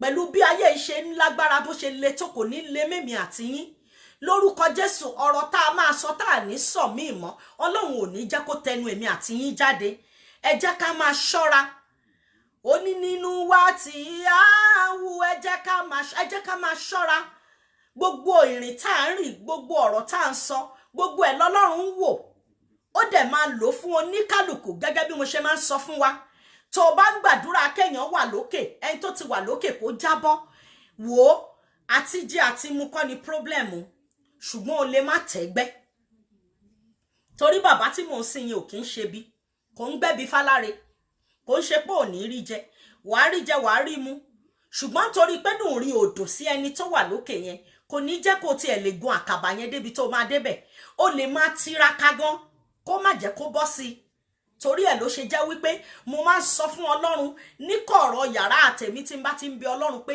mo fẹ́ kó o fi èrò ọkàn mi, mo fẹ́ kó o fi ṣèdájọ́ mi. Ó ní ṣèdájọ́ mi, ó ṣèdájọ́ mi. Tó bá ní inú tó dára, tó gbàdúrà ẹni tó bá kùn, tó bá ti ń dára fún kó jábọ́. Torí ẹ̀ ló ṣe jẹ́ pé ìwọ̀n ó lè bá mi níbi tí wọ́n bá ti ń ba tèèyàn jẹ́. Ó lè bá mi níbi tí, torí wípé kí ni nǹkan méjì ló máa ń wá sọ́kàn mi.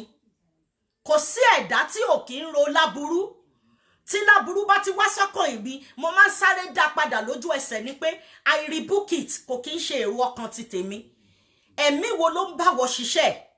Ẹ̀mí wo ló ń gbà láàyè láti jẹ́ kó máa lò ẹ́? Ṣé ẹ̀mí láti bá tèèyàn jẹ́ ni? Torí inú ayé tèmi àti ẹjọ́ wáyé, ó mọ̀ pé nǹkan méjì ló wà ńbẹ̀ tó ń bá ẹ̀dá ṣiṣẹ́. Nínú kó máa jẹ́ titi Ọlọ́run tàbí kó jẹ́ tèṣù.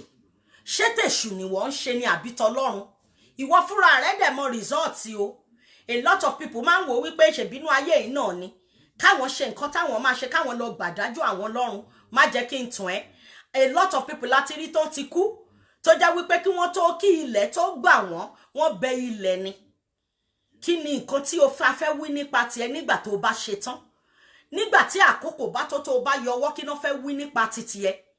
Ẹ máa jẹ́ kí a máa ṣọ́ra. Ẹ má jẹ́ ká máa sọ pé gbogbo mi nígbà ó di no. Ẹ jẹ́ ká máa ṣì ní nǹkan kan kù sílẹ̀, nítorí wípé kí ni ìgbé ayé tèmi àti yín jọ ń gbé kò kí ń ṣe ìgbé ayé tó jẹ́ pàwà fúnra wa là ń gbé. Tí Ọlọ́run bá fẹ́ ká wà níbẹ̀ ni. Tó bá kò sí ẹ̀dá tí ẹran ara ò kí ń lò, ṣùgbọ́n tó bá lò ẹ́ tètè dá padà, fi sílẹ̀, bọ́ àgọ́ yẹn sílẹ̀, má jẹ́ kó dín tó pọ̀ nínú ayé ẹ. Máa bọ́ àgọ́ ayé yẹn sílẹ̀ lẹ́ǹkọ̀ọ̀kan. Kò sí ẹ̀dá tí ò ní, kò dẹ̀ sí ẹ̀dá tí ẹ̀mí mímọ́ ò sí nínú ẹ̀. Ihun tó bá fẹ́ gbà láàyè nínú ayé ni. Torí ẹ̀ ló ṣe jẹ́ wípé ọkàn wa gangan ni tẹ́ḿpìlì Ọlọ́run. Kí ni nǹkan tó ń gbénú ẹ? Ta lẹni tó ti wà lókè tó ń gbàdúrà kó jábọ́ tí wọ́n náà dẹ̀ fẹ́ ṣe rere? Ta lẹni tó jẹ́ pé ó tiẹ̀ fẹ́ ṣẹ̀ṣẹ̀ kú àkàbà yẹn ni tó ò fẹ́ kó bá ẹ? Nítorí wípé o ti bìlíìfù pé ibi tó wà yẹn ìwọ nìkan ló lẹ́ǹtáìtù sí. Inú ayé tá a wà yìí, àwa ayé agbé ni. Bó ti wulẹ̀ ká pẹ́ láyé tó, a máa pẹ́ lọ́run jù bẹ́ẹ̀ lọ. Ẹ jẹ́ ká máa wo gbogbo ohun tá a bá ń ṣe, ká máa fi ìbẹ̀rù Ọlọ́run sí. Nítorí pé kí ni gbogbo ẹ̀ náà máa dópin lọ́jọ́ kan. Ó máa dópin, oníkálùkù máa bọ́ bàtà ẹ̀, ó máa bọ́ gbogbo àkókò ẹ̀ tó máa bọ́ sílẹ̀. Torí ẹ̀ pé kí ni wọ́n fẹ́ sọ nígbà tí wọ́n bá wá bọ́ àgọ́ tiẹ̀ sílẹ̀ tán? Àwọn ẹran tí àwọn tá a ti rí nígbà tá a wà ní kékeré tán ti darúgbó ṣáà rí wọn mọ́ ni. Wọ́n ń jẹ́ iṣẹ́ tiwọn lọ́wọ́lọ́wọ́ níbi tí wọ́n wà báyìí. Tí ìwọ náà bá darúgbó pẹ̀lú irú àwọn ọmọ tẹ́ ń ṣépè fún tán bá ń dàgbà lọ́la, iṣẹ́ wo ni wọ́n fẹ́ lọ jẹ́? So ẹ ti mọ̀ pé ẹyin lójú Olódùmarè. Èmi bí n bá ṣe rí in tí mo rí lórí ọ̀rọ̀ yẹn nìyẹn. Òun ló fa wàhálà tẹ́ fi rí wípé gbogbo ẹ̀ wá ń ràn. Ìyábọ̀ Òjó wá ń wò wípé èèyàn mi ni Tóyìn Àyìnmákú. O bu lọ́jọ́ sí mi ìdá sí, o tún fẹ́ bẹ̀rẹ̀ ń sìn. Òun ló ṣe tamọ́ Yọ̀mí. Kò fẹ́ tamọ́ straight away, káyé má sọ wípé ó fẹ́ gbìjà Tóyìn. Òun ló ṣe tamọ́ Yọ̀mí. Yọ̀mí àti Ìyábọ̀ náà ń ṣe oníjà. Ṣùgbọ́n ìbínú wípé kí ni problem ẹ lọ́jọ́ sí náà bó ṣe sáré jáde dá sí ọ̀rọ̀ Liz Anjorin àti Tóyìn nìyẹn, tó gbìjà tó fẹ̀yìn pọ́n Liz Anjorin. Ìyẹn ló bí òun náà nínú tó náà tún fi sọ pé ní táìmù yìí èmi náà wá lo avenue yìí máa ta sí ẹ. Ẹni tó bá ní ọpọlọ tó bá jókòó á wò wípé gbogbo àwọn kinní yẹn ìjánu náà fi ń bára wọn jà, because they never like each other. Wọn like ara wọn nínú movie whatever tó ń ṣe yẹn. Wọn like ara wọn. Ó ní mo ṣe ń sọ fún yín. Tẹ́ bá lọ wo movie tó fayé èèyàn kan tọrọ ńbẹ̀, in tí wọ́n ní kó heart ló heart. Ó lè jẹ́ pé ntẹ́lòmíì heart sin tí wọ́n gbé fún yẹn, ó lè jó gangan ló bá wí nínú ayé ẹ̀. So orí èèyàn nínú movie ó wá ṣe dáadáa yẹn kò mí pé dáadáa ló ń ṣe nínú ayé. Orí èèyàn nínú movie wọ́n ní kó ṣe èṣù, ó ló ń pààyàn yẹn kò mí pé ó ń pààyàn lójú ayé. Ìwà wo gangan náà ń wù lẹ́yìn ìgbà tí wọ́n bá náà ṣeré fún wa tán? Gbogbo àwọn tí wọ́n ní wọn nǹkan tó ń ṣe fún wa yìí, ṣé wọ́n ń practice ẹ̀ lóòótọ́? Láàrin àwọn tó mọ̀ wọ́n tó jẹ́ olùbágbé wọn, alábàágbé wọn, neighbor wọn olùbásọ wọn ṣó lè sọ irú ìwà tí wọ́n fi understand. Torí ẹ̀ ló ṣe jẹ́ wípé ó ní mo ṣe ń sọ fún ẹ pé tó o bá ti ń rí má fi ọlẹ́ èèyàn kankan tọrọ nínú ayé, má sọ fún Ọlọ́run ni pé in tó yàn mí wá sáyé fún láti jẹ́ nínú ayé jẹ́ kí n jẹ́ bẹ́ẹ̀. Èmi náà fẹ́ ṣe dáadáa nínú ayé. Èmi ò kí ń ṣe rí àwọn tí wọ́n ń ṣe dáadáa tí má sọ pé wọ́n ṣe dáadáa yẹn wọ́n ń ṣe dáadáa tá à ń fojú rí. Tó bá jẹ́ bó ni mo ṣe máa sọ Ọlọ́run tó bá jẹ́ pé ìwọ ló fún Dangote ló ṣe lóore débi tó dé yẹn, ìwọ ló ṣe Ọ̀tẹ́dọ́lá débi tó dé yẹn, they are my God. Mo ń rí wọn bí Godfather ní dáadáa ni. Èmi náà fẹ́ ṣe rere tó ń ṣe yẹn. Tó bá jẹ́ ìwọ máa jẹ́ kí àdúrà máa ń ní àmì. Tó bá dẹ̀ ní ìgbàgbọ́ nínú Ọlọ́run wàá ṣe rere. Tó o bá ti ní kí téèyàn kó bàjẹ́, tí Sátánì bá ń gbógun gan, tó o ń gba àdúrà, tó o ní ìgbàgbọ́ nínú Ọlọ́run wàá débi tó máa dé nínú ayé. Òun ló jẹ́ kí n sọ bẹ́ẹ̀ pé tèmi o, my own view tí mo rí lórí ọ̀rọ̀ ẹ̀ ni wípé nǹkan tó ń ṣẹlẹ̀ nìyẹn.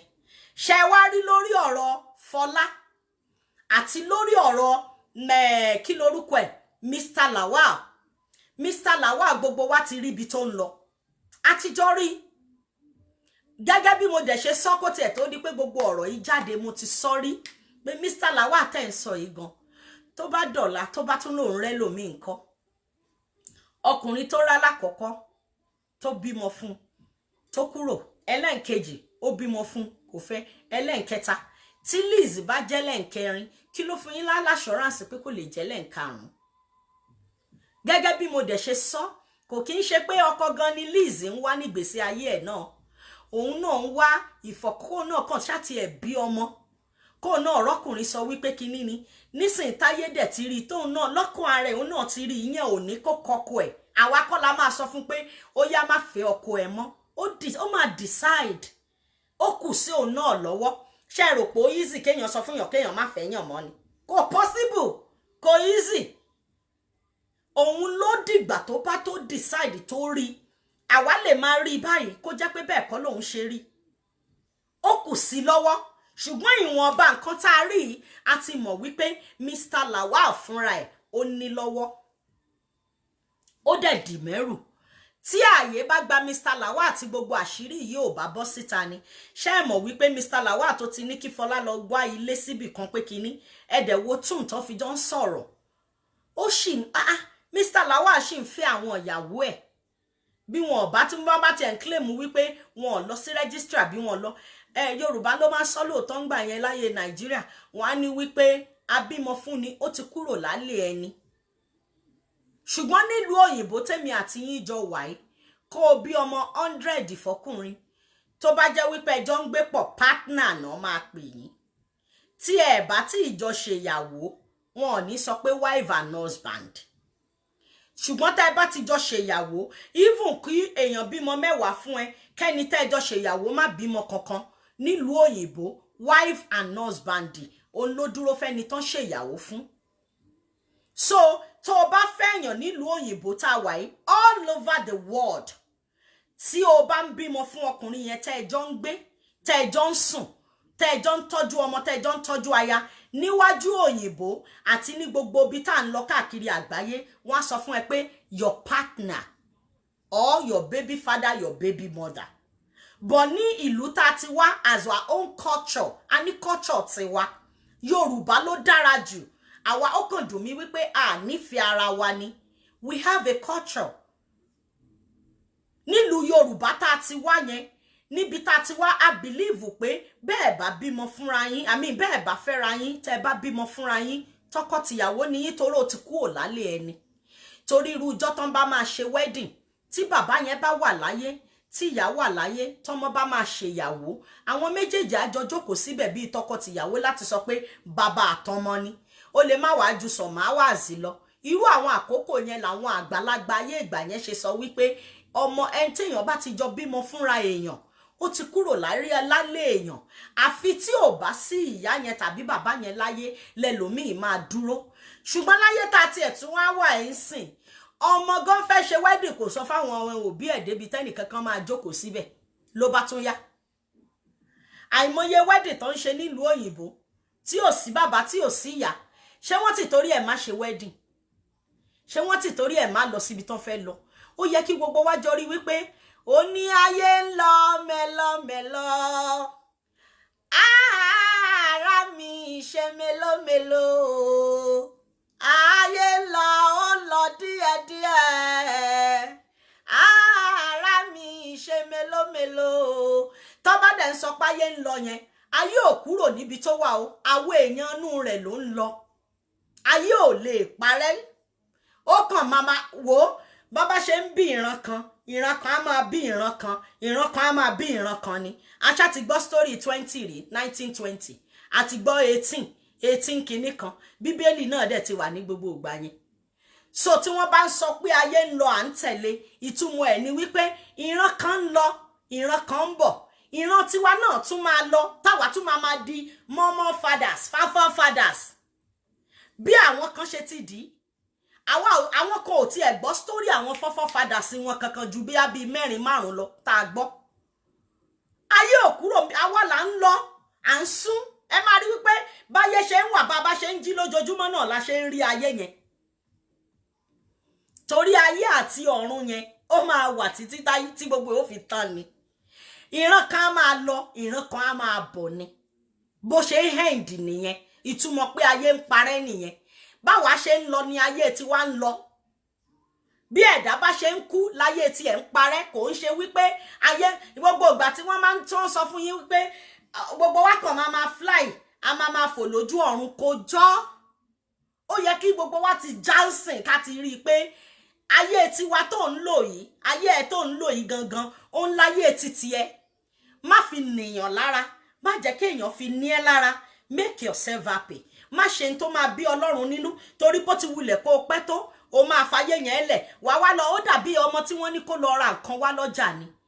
Tó bá pẹ́, even tó bá sọnù, èèyàn kan ló máa mú lọ sílé kan. Mi mọ̀ bóyá understand. Kí wọ́n rán ọmọ ṣẹ́ǹsìn ká má rí mọ́ kó sọnù, inú ilé kan náà ló máa wọ̀. So ayé táwa ń gbé yẹn, òun ló ń lọ.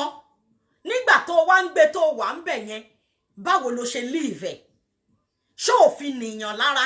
Ṣé èèyàn kankan òfin ní ẹ lára? Ọwọ́ ẹ ló wá kù sí. Báwo ló ṣe ń live ayé yẹn gangan? Ṣé wọ́n ń rí bí ẹni pé abẹ́ ṣì nígbàgbọ́ wípé lọ́jọ́ kan gbogbo wa máa jókòó, rapture máa wá dé? Ẹ má gọra yín o. Téèyàn bá ka Bíbélì débì kan, wàá mọ̀ pé kò lè parẹ́. Wàá bó bá ṣe ní mo ti sọ fún wa, àwọn èèyàn kan ti kú láti Genesis títí wọn. Bí Bíbélì ṣe wà yìí, Genesis dé Revelation, àwa la máa gbé ilé ayé yẹn. Ayé yẹn ò ní kúrò bó ṣe wà. Àwa wa máa wọbẹ̀. A máa ṣe, ẹni tí ó lo 100 yóò lò, ẹni tí ó lo wọ́n, ìran yẹn á lọ. Àwọn ọmọ tán bí sílẹ̀, àwọn náà á tún gbé. Bí ilé ayé ṣe rí nìyẹn. Torí ẹ̀ ló ṣe jẹ́ wípé ìyí tó ní kálukú bá wá ṣe lákòókò yẹn, òun ló máa lọ jíṣẹ́ fún Olódùmarè. Nígbà tí wọ́n bá padà síbi tó ti wá, tó ra wá nájà ni. Ó dàbí ọmọ onínàkúnà ni tó ń kánjú kán pín ogún òun fún òun. Ìgbà tó ná bó ṣe ná tó padà, ṣé wọ́n sọ fún ìyí tó bá wá fẹ́ mú nínú ẹ̀ ni. Bóyá ìgbà tó bá padà, tó ti fi ayé yìí tó ti fi bọ ọ̀run rẹ jẹ́, kí ni nǹkan tó fẹ́ dé bá? Oni máa torí adùn ayé fìyà jẹ mí lọ́run o. Ọlọ́run mi o, máa torí adùn ọ̀run o. Máa torí adùn ọ̀run fìyà jẹ mí láyé o. Ọlọ́run mi o, máa torí adùn ayé o. Gba paradíṣe lọ́wọ́ mi o. Ọlọ́run kí má pasán láyé, kí má pòfo lọ́run. Ọlọ́run mi máa torí adùn ayé o. Gba paradíṣe lọ́wọ́ mi o. Ọlọ́run. Nígbà tó bá ti wá fi ayé tó ti fi ba ọ̀run jẹ́, abẹ́ rò wípé báyé ṣe máa àwa là ń dàgbà o. Ṣé bẹ́ẹ̀ mi ṣe rí níbi 10 years ago rèé ni? À ń dàgbà ni. Àwa là ń wá sáyé yẹn tá máa padà síbi tá ti wá. Ayé yẹn ò ní parẹ́ lójú ẹnì kankan. Wàá ṣe tiẹ̀, màá ṣe tèmi ni. Torí ẹ̀ tó bá wà nínú ayé yẹn, gbé ní ìgbéyìn tó bá mọ̀ ṣe, just live your life. Má fi affect anybody. Má dẹ̀ jẹ́ kí anybody fi ayé wọn ní ẹ lára. In tó bá mọ̀ ṣe, má jẹ́ kí anybody judge ẹ. Don't allow anybody to judge your life. Ìwọ tó bá ṣá ti ṣe tó ti mọ̀ pé n tó ṣe níwájú Ọlọ́run ìṣẹ̀dá èmi àti ẹ, ó ti tẹ́ ẹ lọ́rùn. Go ahead. Torí èèyàn ò lè ṣèdájọ́ kankan fún ẹ. Ọlọ́run ti jọ ó máa ń kọ iṣẹ́ wa. Ó ń kọ́lẹ̀ fún oníkálùkù. Wàá dẹ̀ bá. Torí kò sẹ́ni tó máa gbé. Olè ò ní gbé níbi tó wà. A máa bá iṣẹ́ ọwọ́ wa ń bẹ̀ báyìí ni. Torí ẹ̀ ló ṣe dàbí ẹni wípé tí wọ́n bá ń sọ fún wa wípé ká mọ nǹkan tá à ń ṣe, is just an advice. Kò ní dandan kó o take care. Tó bá ti kù wọ́ nìkan, tó bá ti kù ọ́ ẹ́, kó o tẹ́rù ara rẹ pa, kí wọ́n náà wá jókòó kó o wò ó. Wípé ṣáyé tí mò ń gbé yìí, ṣé tí n bá fi sílẹ̀ tán? Ṣé ayé tó jẹ́ pé màá rí nǹkan dé bá níbi tí mo ti lọ sọ pé ẹjọ́ ẹ jẹ́ n sáré lọ yábẹ̀ wò. Àwọn kan tiẹ̀ wá yọjú wo bẹ̀ báyìí ni. Torí ẹ̀ ló máa rí tán máa ní ọmọ mi, wọ́n kàn bí bó ṣe wù Ọlọ́run, torí ẹ̀dá kankan ò lè pa. Ẹni tó bá kú ní ọjọ́ ogbó, Ọlọ́run fún láyè kó ná ọjà yẹn kó pẹ́ ni. Ẹni tó bá kú nígbà tí ó kéré, Ọlọ́run sọ fún ni wípé yín tó lọ wò ń bẹ̀ mo rún ẹ̀ṣẹ̀ ni máa bọ̀. So tí èèyàn bá ṣe ní Ọlọ́run sí, ó ní ọ̀rọ̀ Ọlọ́run ṣe máa ń yé sí. Torí ẹ̀ la ṣe lè judge anybody, because ibi tó kọjú sí yín, ẹ̀yìn ló kọ sí mi. Ibi tó kọ̀yìn sí mi, ojú ló kọ sí yín. Torí ẹ̀ nínú ayé tá a wà yìí, ká ṣàjọ máa manage ara wa, ká má robi síra wa. Tẹ́ bá wá wò wípé ẹ̀yin lójú Olódùmarè, mi tí ní pọ́ǹdì available at the moment fún gbogbo ẹ̀yin tẹ́ ń pè mí.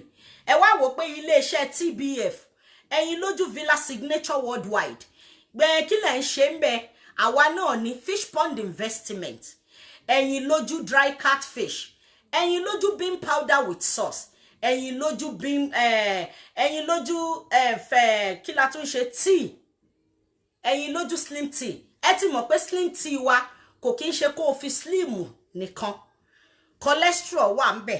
Bóyá o tiẹ̀ digestion ó jẹ́ problem fún ẹ. Ó ń jáde nínú iléeṣẹ́ ẹ̀yin lójú tea bag ni. Jẹ́ kí n wò bóyá ó wà lókè ń bí 1 minute. Tẹ́ bá dẹ̀ wá wò pé ẹ̀yin lójú kò ń ṣe yẹn nìkan, àtúgbọ́pẹ́ ń ṣe plantain flour. Ẹ̀yin lójú food plantain flour, no mixture, no coloring. Kọ́lù ẹ̀ kò sí best food tó yẹ pé tẹ́yin gan bá jẹ inú yín máa dùn ni. Tàbí wá wò pé ẹ̀yin lójú àti ẹ̀ ń gbọ́ nípa spiritual items yín, kò sí ń tọ́lọ́run ò lè ṣe.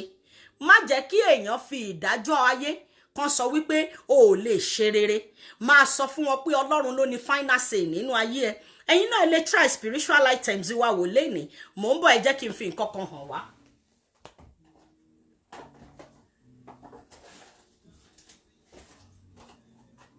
Sherry tea bag wa rèé. I mean this is our tea box wa rèé. Ẹ ti rí bó ṣe rí. Tea bag ni. Canada lẹ́dẹ̀ tí láti ń ṣe jáde. Ẹ ti mọ̀ pé kí nǹkan tó jáde, kọ́ èèyàn tó lè máa ṣe anything healthy jáde nílùú ìlú òyìnbó, ó wà sanctify ni. This is ẹ̀yin lójú slim tea. Ẹ̀yin náà ti rí bó ṣe wà yìí, kò ń ṣe slimming nìkan ló ń ṣiṣẹ́ fún. Gẹ́gẹ́ bá ṣe sọ fún yín, bóyá ẹ wá wò pé digestion wà fún yín o, ẹ mọ nǹkan tẹ́ fẹ́ ṣe, àbí pé bóyá ẹ̀yin dùn ẹ kàn tí ẹ try tea wa lẹ́ni, you will not regret buying it. Tàbó wá wò pé spiritual items wa tó bá jẹ́ favour ló fẹ́, tó bá jẹ́ back to sender ni, bóyá o tiẹ̀ wá ń débì kan, wọ́n ń ṣe gbogbo èèyàn lóore, ṣe ló dàbí ẹni wípé kò sí ẹni tí Ọlọ́run ò ṣe fún, kò dẹ̀ sẹ́ni tí Ọlọ́run gbàgbé.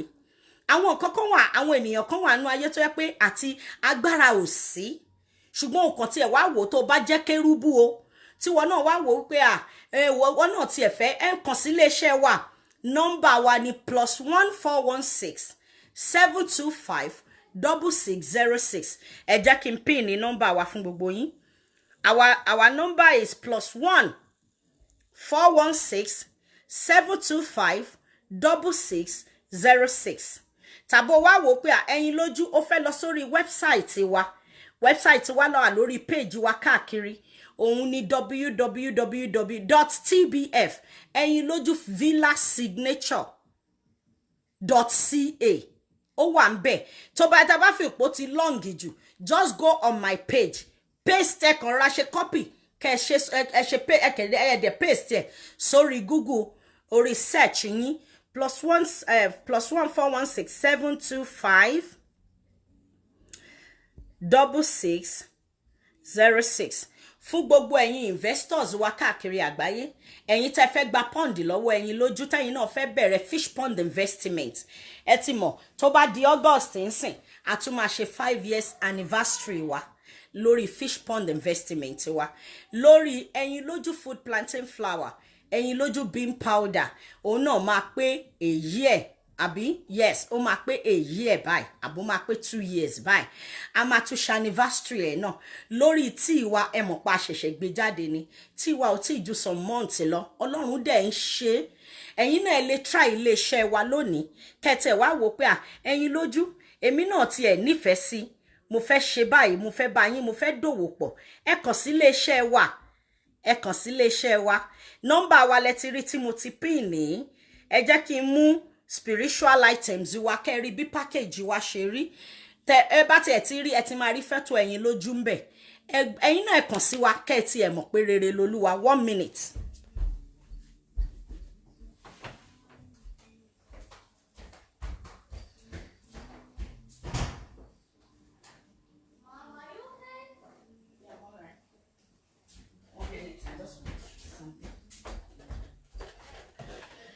Yeah, this is our package. This is ẹ̀yin lójú spiritual items. Fún gbogbo àwa tá wà káàkiri àgbáyé ni. Ó máa dẹnu ọ̀nà yín DHL. Ó máa dẹnu ọ̀nà yín within 2-3 days ẹ máa rí gbà. Tẹ́ bá wá wò pé ẹ̀yin lójú mi ò tiẹ̀ fẹ́ go into that. Tí ìyẹn gangan lèmi fẹ́. Tàbí bean powder. Ẹ̀yin lójú bean powder. With sauce in it, ready to make moi moi and akara. Kẹ́ fẹ́ ṣe moi moi, ẹ fẹ́ ṣàkàrà. Ẹ ní ìdí àti dààmú sọ wípé ẹ ṣẹ̀ṣẹ̀ fẹ́ lọ dààmú, ẹ fẹ́ ó ti wà ńbẹ̀ already. Tó bá wù yín láti sọ wípé ẹ fẹ́ fi ẹyin àbẹ́ fẹ́ fẹja sí lóko, but every other sauces ó ti wà ńbẹ̀ ready to make moi moi and akara ni. Tó bá wá jẹ́ wípé wá wò pé ẹyin lójú o dry kíní ni mo fẹ́, dry catfish wa pẹ̀lú orúkọ yín la fi máa gbé jáde. Tó máa jẹ́ brand titi yín. Ẹ̀yin náà máa ní brand yín tó jẹ́ pé lórí Facebook, lórí media, lórí status yín. Our slim tea is $25. Ní páàkì mẹ́wàá ló máa wà ńbẹ̀. Tea bag mẹ́wàá ló wà nú ẹ̀. Our slim tea mẹ́wàá ló wà nú ẹ̀. Minimum of $400 òun la lè gbélé lè rà tá lè bá yín post. Ẹ ti mọ̀ pé gbogbo nǹkan ẹ̀yin lójú ò kì í ṣe retails kíní. Ṣùgbọ́n anything tẹ́ bá wá rò wípé lórí tí yìí o ẹ̀yin lójú afẹ́ kó bá wa post ẹ̀. Ẹ má hesitate láti kàn sí iléeṣẹ́ wa. Ẹ pè wá sórí +14167256606. Ẹ ti mọ̀ wípé àbọ̀rọ̀ báyìí àbí Yorùbá yẹn mo máa ń love láti sọ òwe gan torí arúgbó ló tọ́ mi. Ọmọ Ìbàdàn dẹ̀ ni mí, bọ̀ nǹkan tí n bá ti ṣì sọ bẹ́yìn àwọn bàbá mi á tún pè wọ́n á ní ẹ̀yin lójú. Àbọ̀rọ̀ àbí àmọ̀ràn là ń sọ fọ́mọlúàbí. Tó bá dénú ẹ̀ ó máa dodidi. I just want to say thank you to all of you. Thank you mothers, thank you fathers. Thank you gbogbo ẹ̀yin tẹ́ ń dá sí gbogbo bó ṣe ń lọ yìí náà. Kò sẹ́nì kankan tó lè dá ṣe. Ayé yìí à lè dá gbé. Without you kò sáwa. Ẹ ṣé àdúpẹ́. I want to say thank you to all my investors, my buyers, my distributors. Tẹ́yin náà bá fẹ́ jẹ́ distributors, ẹ̀yin lójú bean powder with sauce, ẹ̀yin lójú food plantain flour. Tẹ́ bá fẹ́ máa tà káàkiri ibi tẹ́ bá wà, ẹ jẹ́ ká mọ̀. Owó kékeré báyìí la fi máa gbé jáde fún yín tó máa lè pay yín láti máa tà ní gbogbo ibi tẹ́ bá ń gbé. Ó wà ní ilé iṣẹ́ káàkiri, ó wà ní Shoprite, ó wà everywhere. Wọ́n ṣèpolówó wa lórí rédíò, lórí television. This is the CEO. Ọmọ yín náà ni à ń push ẹ̀ àtẹ̀mí àti yín àtàwọn ọmọ yín. Gbogbo wa la máa jọ ṣe rere. ẹnìkan kan ò ní ṣerú ẹgbẹ́ wọn. Ẹ mọ̀ pé àjọjì òdùn bẹ́nìkan ò bá ní, ó ní mo ṣe máa ń sọ wípé ìwọ náà bó bá ń ṣiṣẹ́ òun ṣe bikini òní kẹ́ má ṣe business, do little business, má jókòó sórí nǹkan ẹyọ kan. Nǹkan tó fà tó fi dàbí ẹni wípé ẹyin lójú òun kan náà fabrics, ẹyin lójú fúùdù, ẹyin lójú tíì, ẹyin lójú torí wípé kí ni ẹ̀dá tí ò bá ti fẹ́ ṣerú ẹgbẹ́ ó gbọ́dọ̀ lè ṣiṣẹ́. Obìnrin tí ò bá ṣẹ̀ṣẹ̀ fẹ́ jókòó wípé kò ń dúró dìgbà tó bá tó gbé nǹkan kan wá, ó gbọ́dọ̀ lè ṣiṣẹ́. Ẹ ti gbàgbé pé iye ọmọ tóbìnrin bá bí òun ló gbọ́dọ̀ tó bá lè tọ́ ni kó bí. Òun la ṣe ń dààmú káàkiri. Lórúkọ Jésù a ní sunkún lórí ọmọ, wọn ò dẹ̀ ní sunkún lórí tiwa náà. I want to say thank you for your time. Ẹ ṣé mo dúpẹ́. I love you all. Thank you, thank you, thank you so much. Ẹ̀yin lójú ni your sister, your daughter and your friend Oluwalobumi Omadiagbo, but popularly known as the CEO iléeṣẹ́ TBF. Ẹ̀yin lójú Olódùmarè. Fún gbogbo àwọn tó ń wá mi lórí YouTube, I can see your hands. Ẹ ṣé mo dúpẹ́. Thank you so much, my people. Thanks for loving me. Ẹ ṣé mo dúpẹ́, and I appreciate your advice. Àwọn kan send message, àwọn kan mo dúpẹ́. God bless you. Lórúkọ Jésù àwọn ọmọ tí yín náà ṣe rere wọn á débi gíga. I love you all. Ẹ ṣé mo dúpẹ́ o. Thank you so much. Ẹ̀yin lójú ni. Bye for now. Ẹ̀yin lójú Olódùmarè.